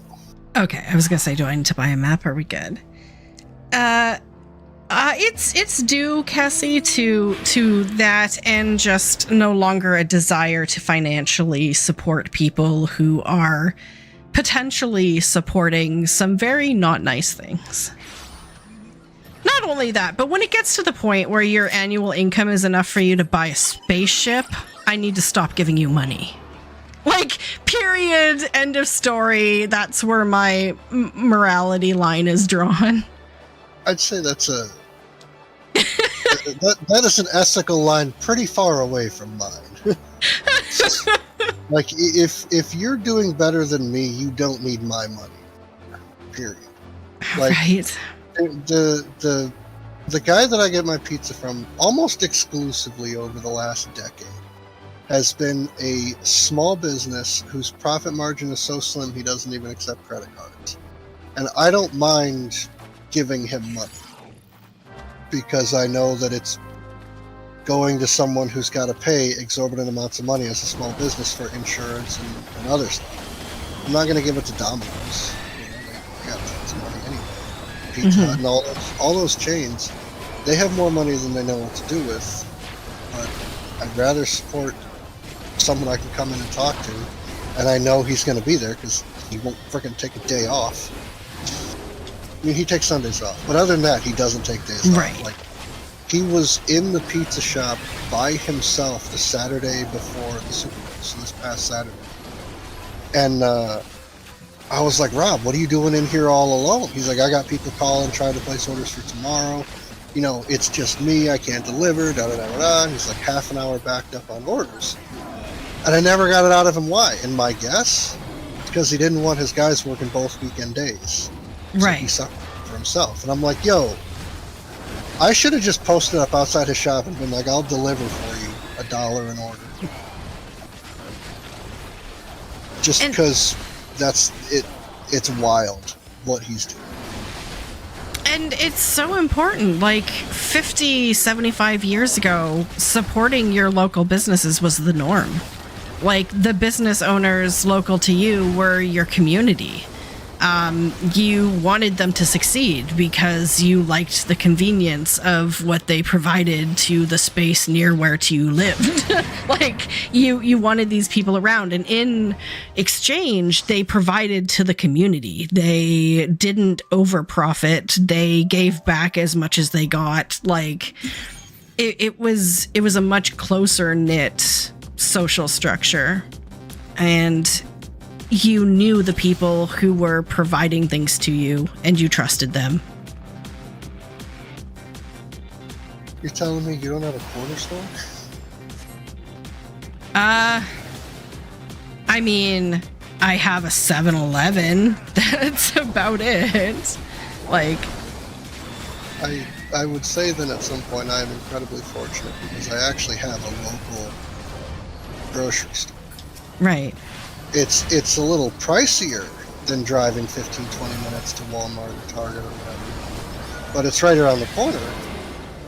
And on top of that, schools and everything else around the area always cite them as being of assistance. Mm-hmm. And Rob's the same way. You know, he's always doing bottle and can drives for the local high school, and he's always the one that takes care of their, you know, big events, their fundraisers, all that stuff. Yeah. And it's just when he retires, what's going to happen to that little pocket of town? You know? Exactly. No, and I mean, yeah, the grocery store I work at is a local grocery store. It's a company that was founded here on the island, who is island owned and operated, and they are huge in the community. And not only that, but compared to other large retailers I worked for, like Walmart, the benefits they offer are just second to none. They take their entire supervisory team to a local spa once a year for 3 days, sort of thing. Like, they are just amazing. And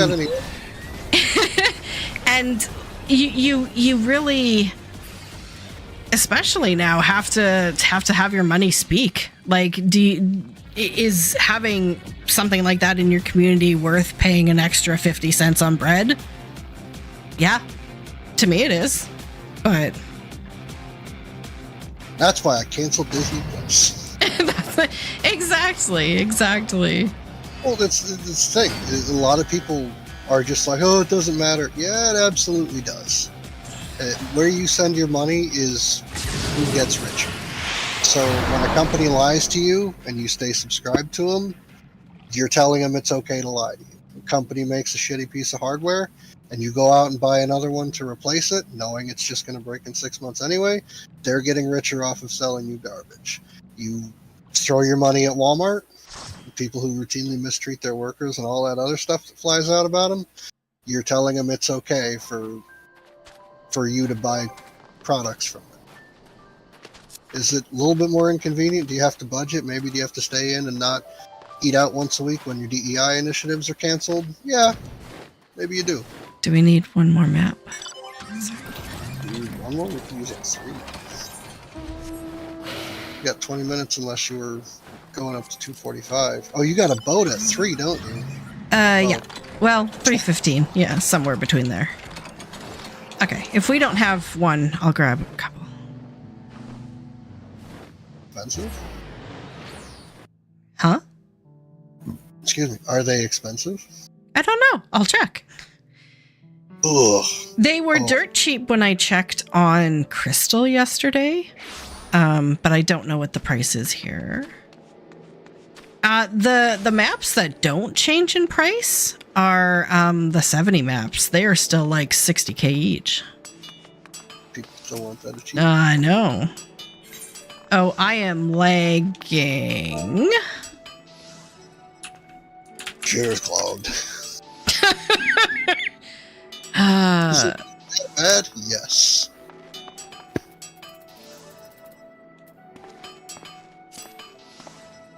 $22K?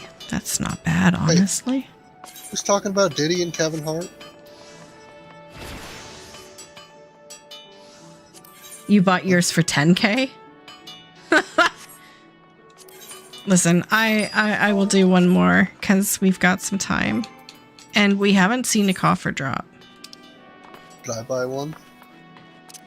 If you would like. At 23 grand? Yeah, I could afford it.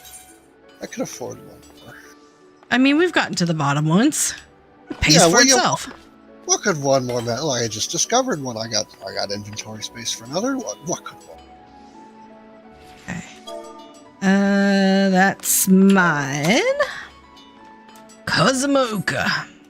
Kozmoka. Oh, I am so laggy. I hope everything is okay. Right. Did we get her Urko? Stanley's Urko? Catherine? Did we get your Urko? I think we did. It was an Urko. Yeah, that was the last place we were at, It's right? them 40 thieves. Something has 1,000 tails. Scheherazade. Scheherazade? That's a slap in the face. How Trying to say quickly that. I was replaced, but are you thinking of me when you... I won't continue that.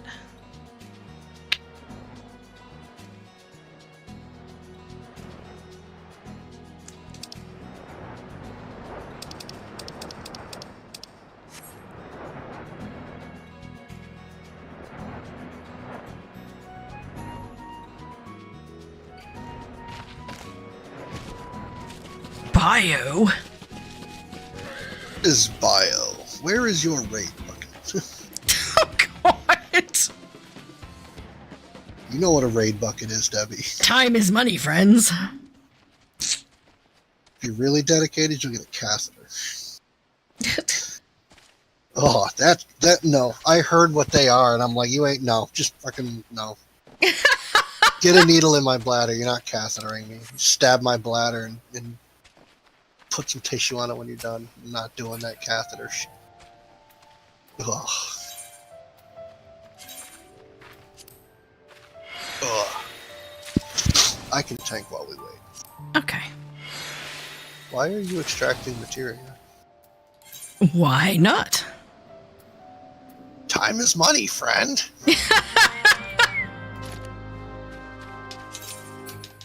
Come on. Open the treasure chest. I don't want to talk about why I can do that so well. I've acquired a certain set of skills.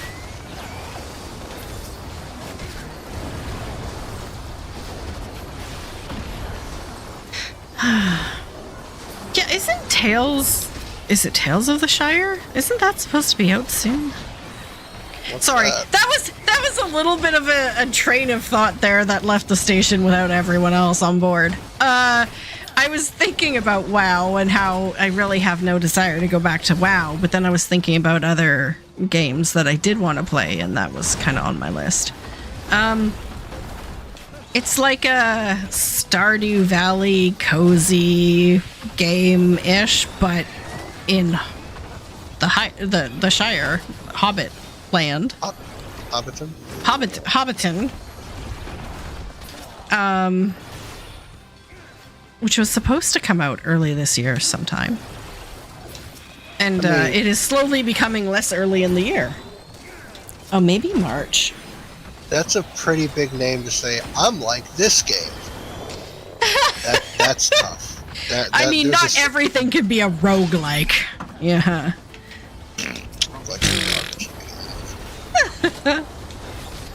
We're going to make the content insanely difficult to the point where you need to be buffed up several times and pad out the game time because you died. And every buff you get, you have to draw a drawback. No. If your game was good, you wouldn't have to pad out the playtime with unnecessary mechanics. Period. End of story. Another thing that pisses me off is early access. I'm not paying you to beta test your game. Sorry. It ain't that good. Okay.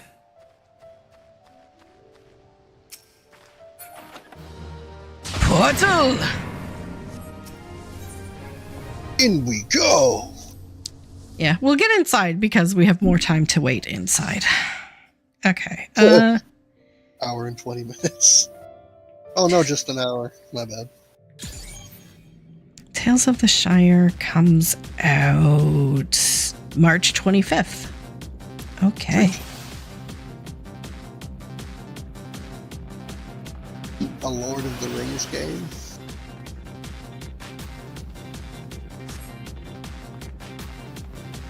Is there any gameplay footage? There should be. I watched something live that had someone playing the game. A true Hobbit sim, where they just sit around and eat and gather food all day? Yeah, kinda. Ooh, it's on Switch. Hey. Oh yeah, YouTube has a 16-minute gameplay official footage from IGN. Graphics are actually not bad for what they're trying to do with it. Mm-hmm. I don't know if it's my style. Sounds like it. I mean, it looks like it would be cool. I have trouble thinking anything else is going to do better than Stardew. Well, yeah.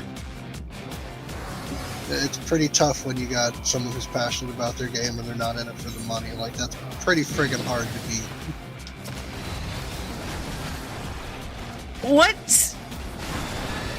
What Concerned Ape did was put an entire industry on its head.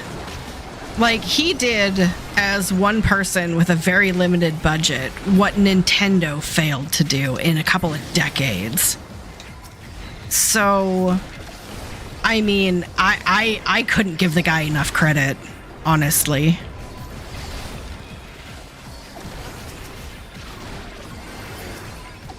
You know what the craziest part about all of it is?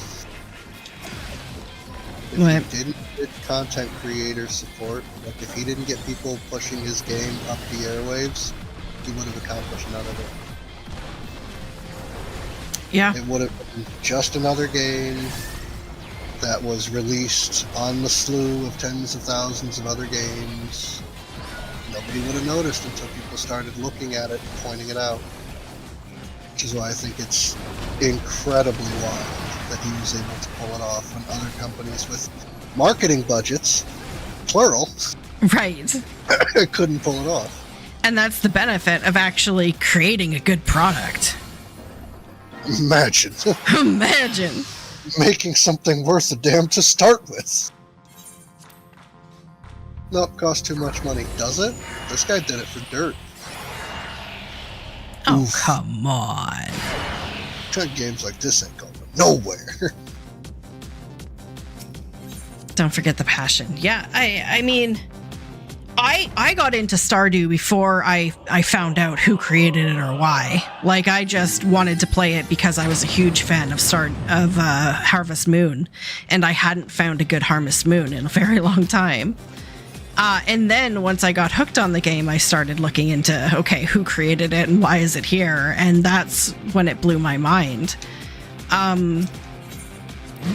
Because, I mean, again, it's another very clear example of if gaming companies would just cut their budgets and increase their passion, they could create some incredible products.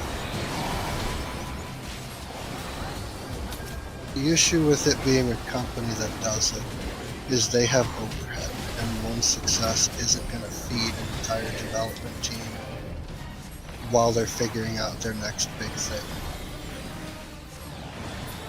No, but if they were to divide the budget they would have for one game into like 3 or 4 smaller games, even if one of them took off, it would make them more than one large game, conceivably.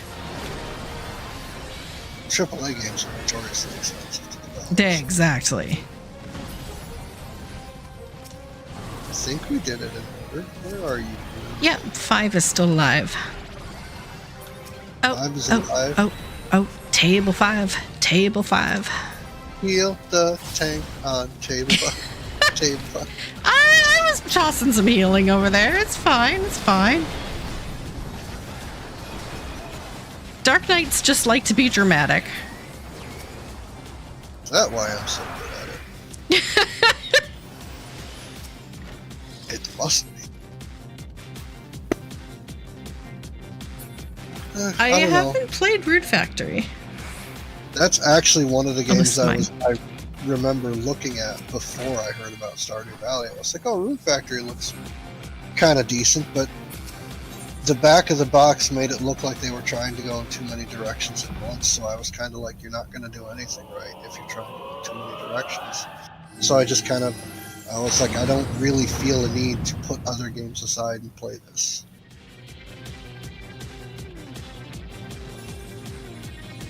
I didn't get it.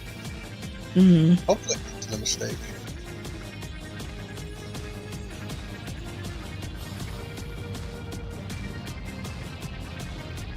I mean, I've been really looking at Kingdom Come Deliverance 2 because I've still got that itch that Veilguard didn't scratch for another good fantasy RPG.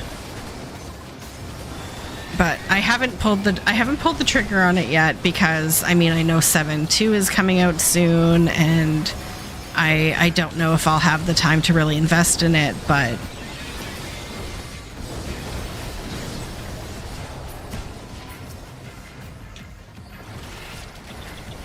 that, and as soon as crossplay is finalized for Baldur's Gate 3, Warpig and I are doing a playthrough of that.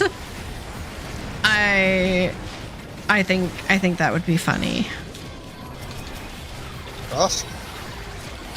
Yeah, so right now it's in testing phase. I think it's open beta phase, playing between like PC and PlayStation and that sort of stuff. Is it for anything other than PC and PS? I think it's on Xbox. Is it on Big Hard? Is it what? Is it on Big Hard? You know Stephen He, right? No, I don't. You don't know Stephen He? Okay, so some of his better ones, because he's like just a comedy YouTuber, some of his better ones are like knockoff Asian products. He's Asian, he can make those jokes. But there was one store he walks into, and he's like, oh, you got any Superman figures? And yes, we have Wonder Boy, and we have this, and it's like, oh, you know, we have it's like, I'm just looking for food. Is there a KFC? Yeah, we got one right around the corner, and then it shows a picture of OFC. Obama Fried Chicken? But there was one, he's like, you got any games by Microsoft? Yeah, we have Big Hard. Big God! Great. It's so fun. Okay, I'm gonna have to check it out. Yeah, he's hilarious. Dragon's Dogma? Dark Arisen. I don't know. I downloaded the character creator for Dragon's Dogma 2 when it was like hype, but I didn't actually pay for the game. I haven't played the game. I don't mean I stole the game. I mean I was playing around in the character creator, but didn't actually buy and play the game.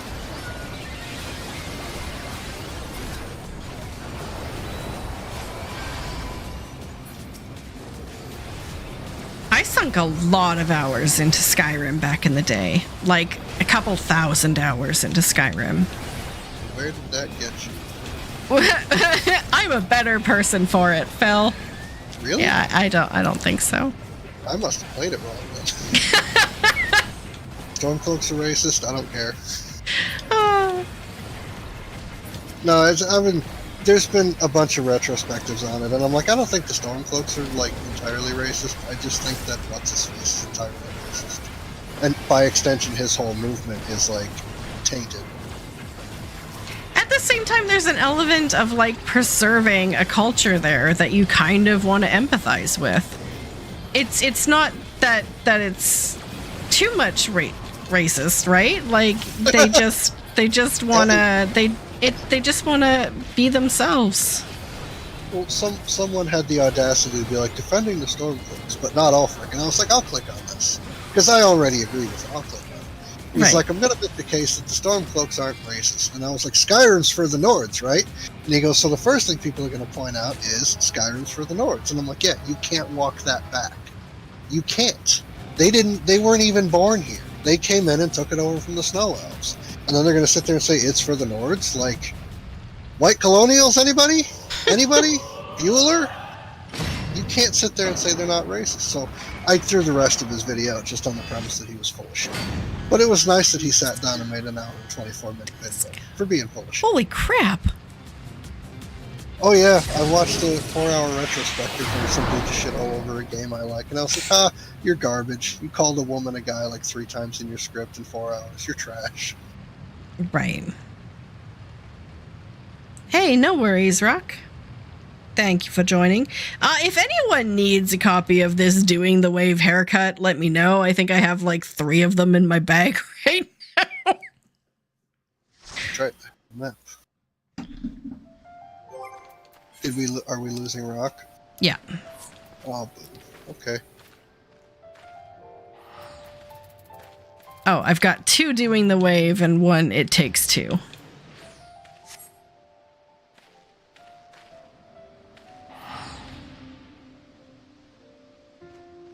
Good times. Okay, did you still... Okay, yeah, you do. I was like, you still have 1, right? And then we're doing maps tomorrow night, so... Oh, yeah. Which one do you need?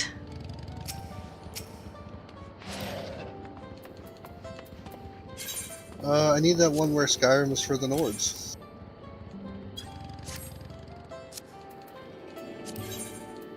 There you go.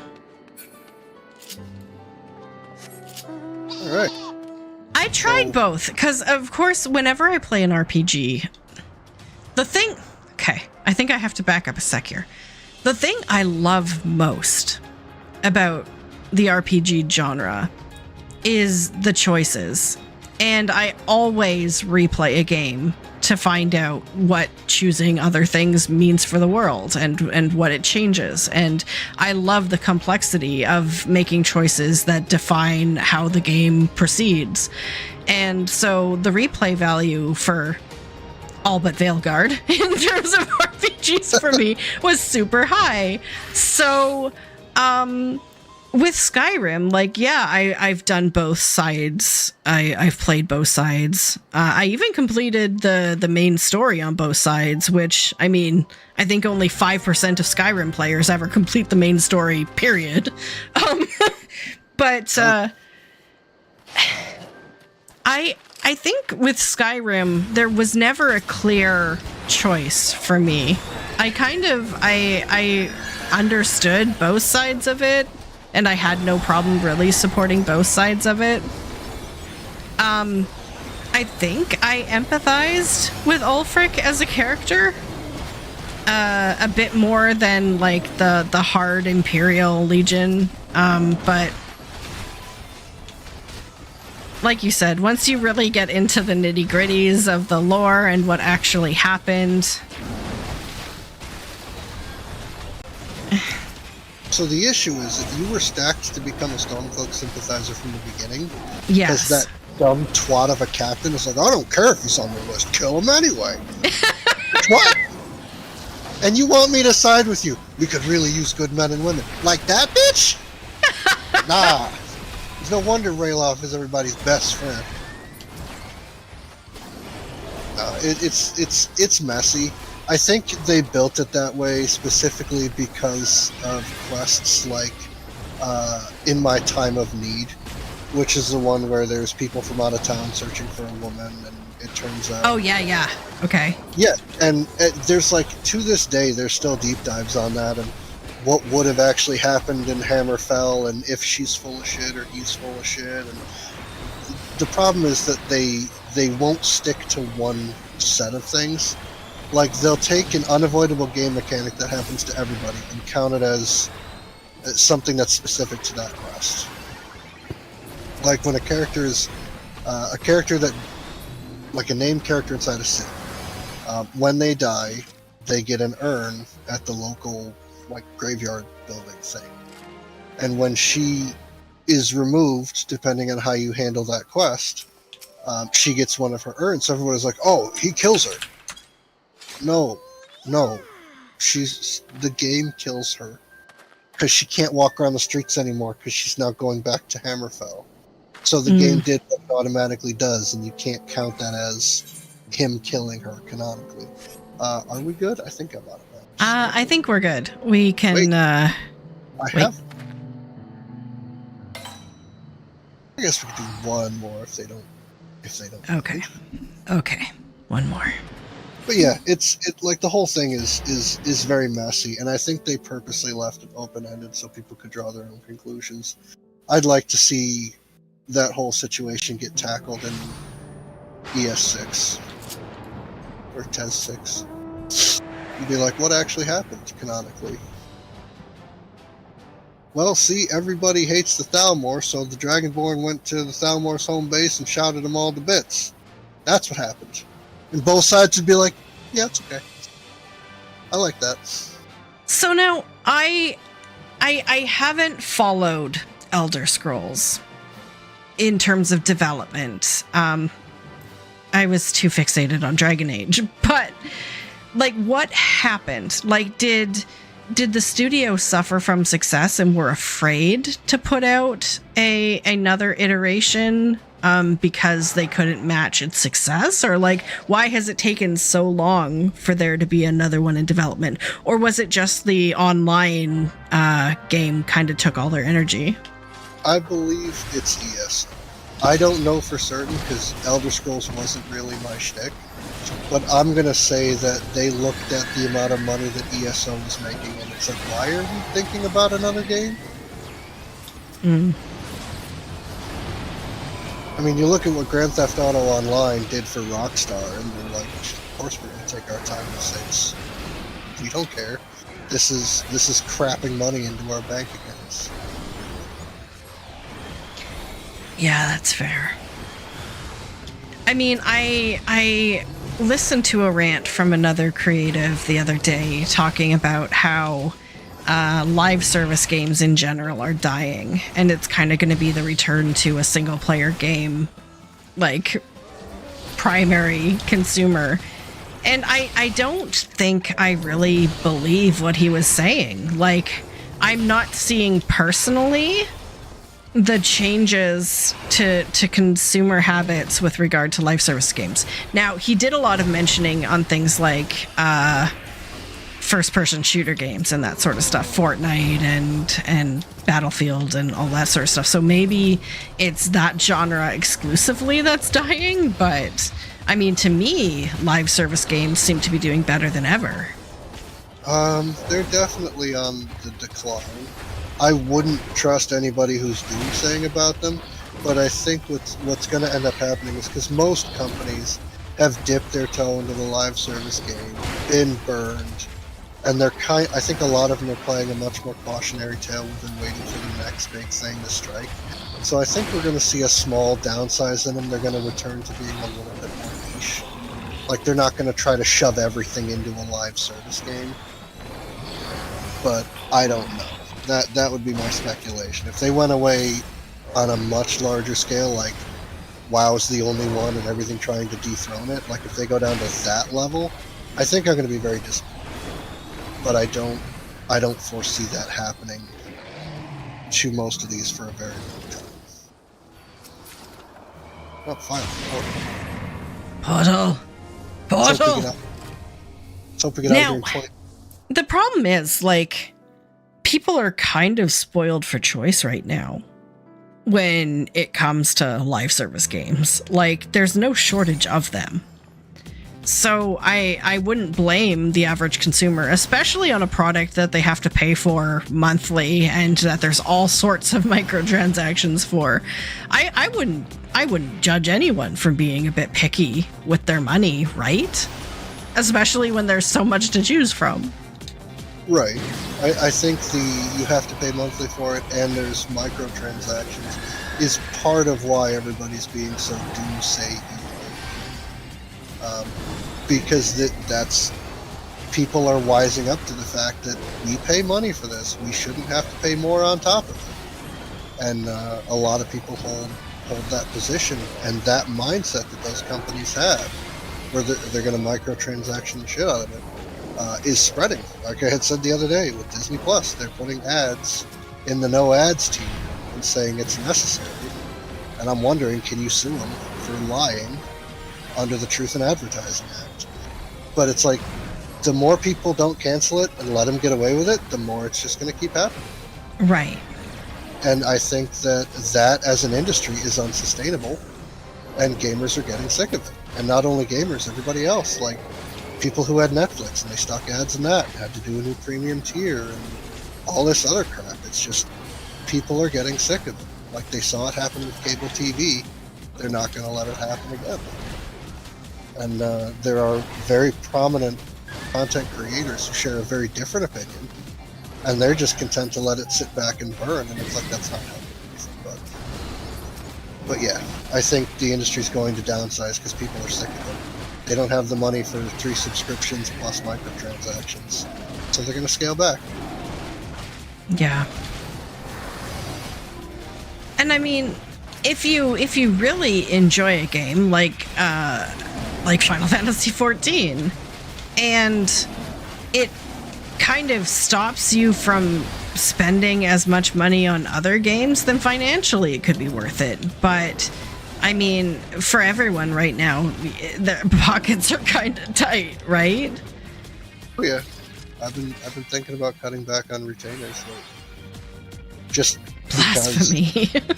I know all the money I make, but yeah, no, it's gotten to the point where there are people like myself. I'm pretty sure I'm undiagnosed autistic.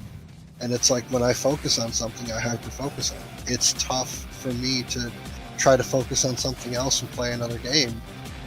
So for a game like this that's ongoing, I'll just pay this $15 a month, which is $180 a year. And I don't have to spend $60, now $70 every month for a new game, which 670, it's 840 a year versus my 200. From where I sit, it's a pretty solid, pretty no-brainer. Yeah.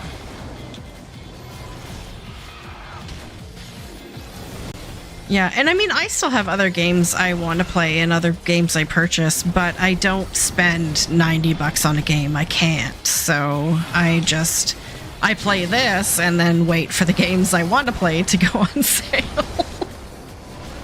Right? It's like, 100%.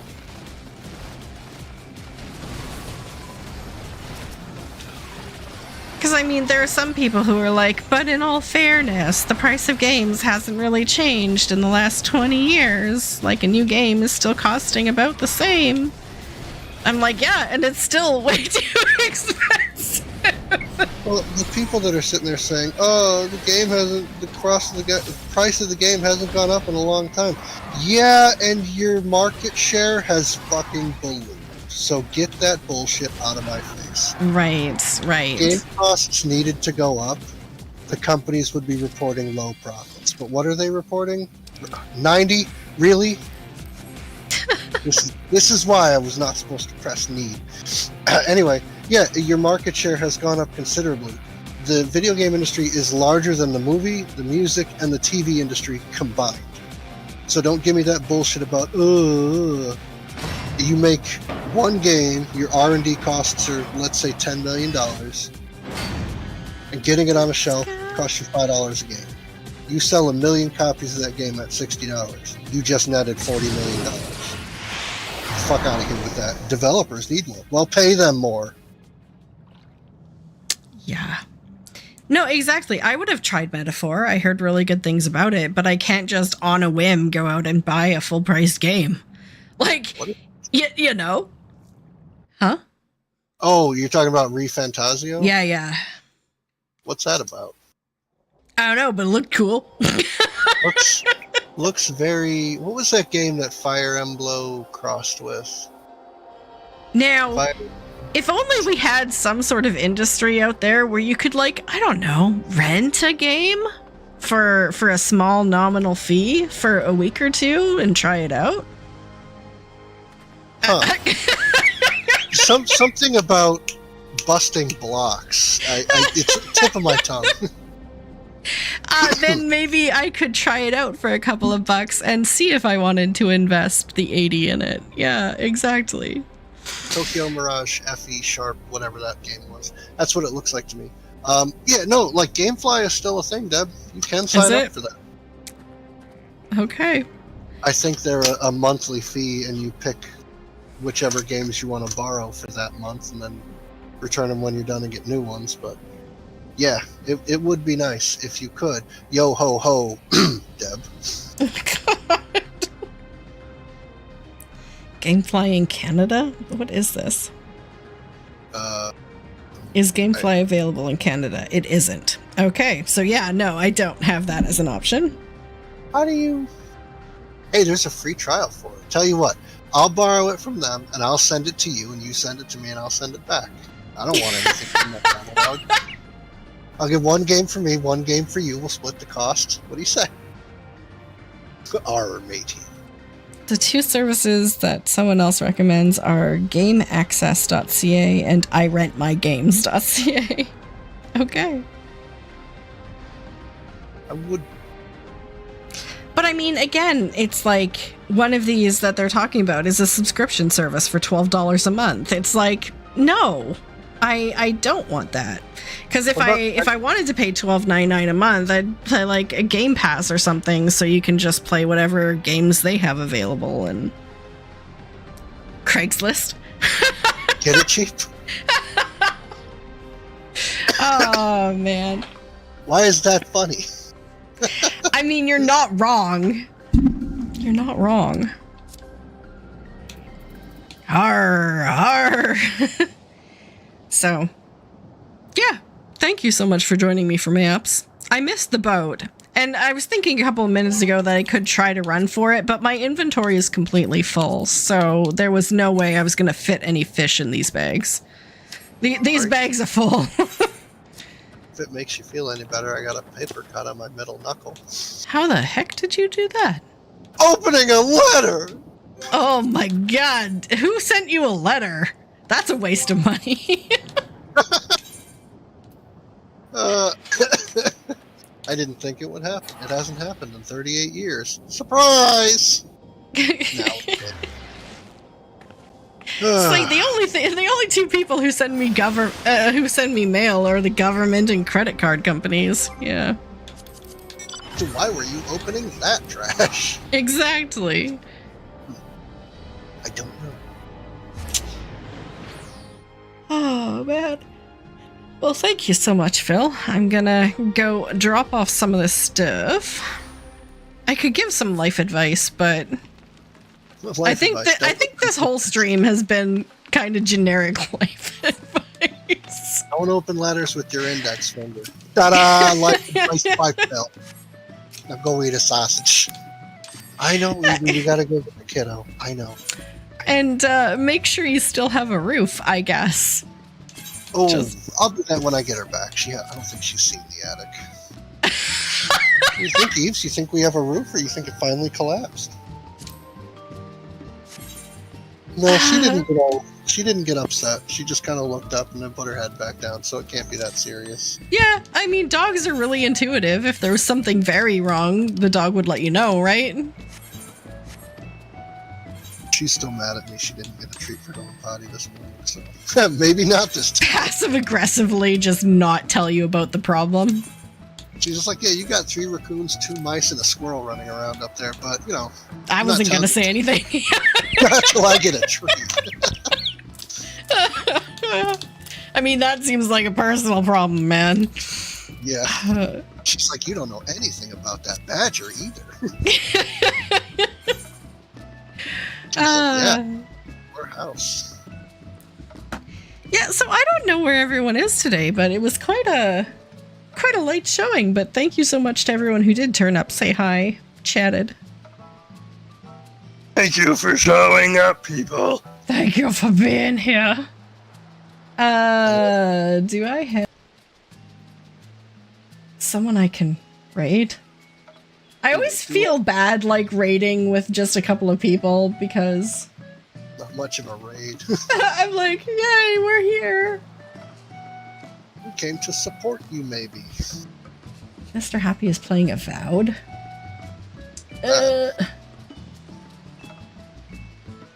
Doesn't matter. It's not 14. I don't know what it is. Well, no one's playing 14 right now, except for Cider Spider, and he's kind of cranky. Always? It's about as cranky as the time I logged in and my FC had the sprint lasts longer than main city's buffer. Who even uses this? I know of it, and I've never purchased it, so... there's a pair of shoes that have always taken up place on one of my retainers that give you extra sprint in cities. So if you wanted to change your shoes every time you hit a city, you could put them on. Bullshit. What shoes? Oh, man. If you say sprint shoes, I'm gonna flip my shit. Actually, I was just gonna Google Final Fantasy XIV sprint shoes. Strider's boots and Hermes shoes. How do I get these? I don't know, but I have one of them. I have the Strider boots. Hermes, where do you get these? Is this from FF14 1.0? No, because I didn't play 1.0.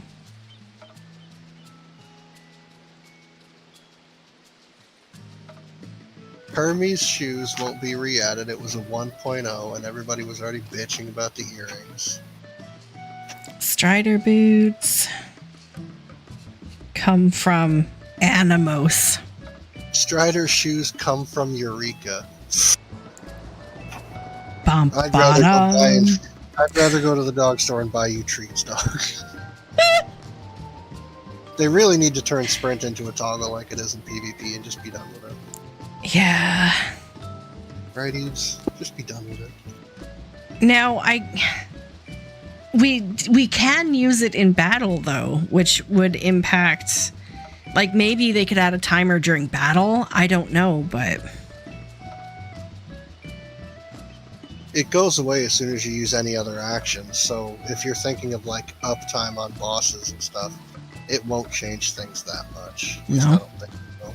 Okay. No, because as soon as you go to auto attack or something, it comes right off. So it's like, you're going to be spending more time toggling sprint on and off than you are actually doing abilities. So, no.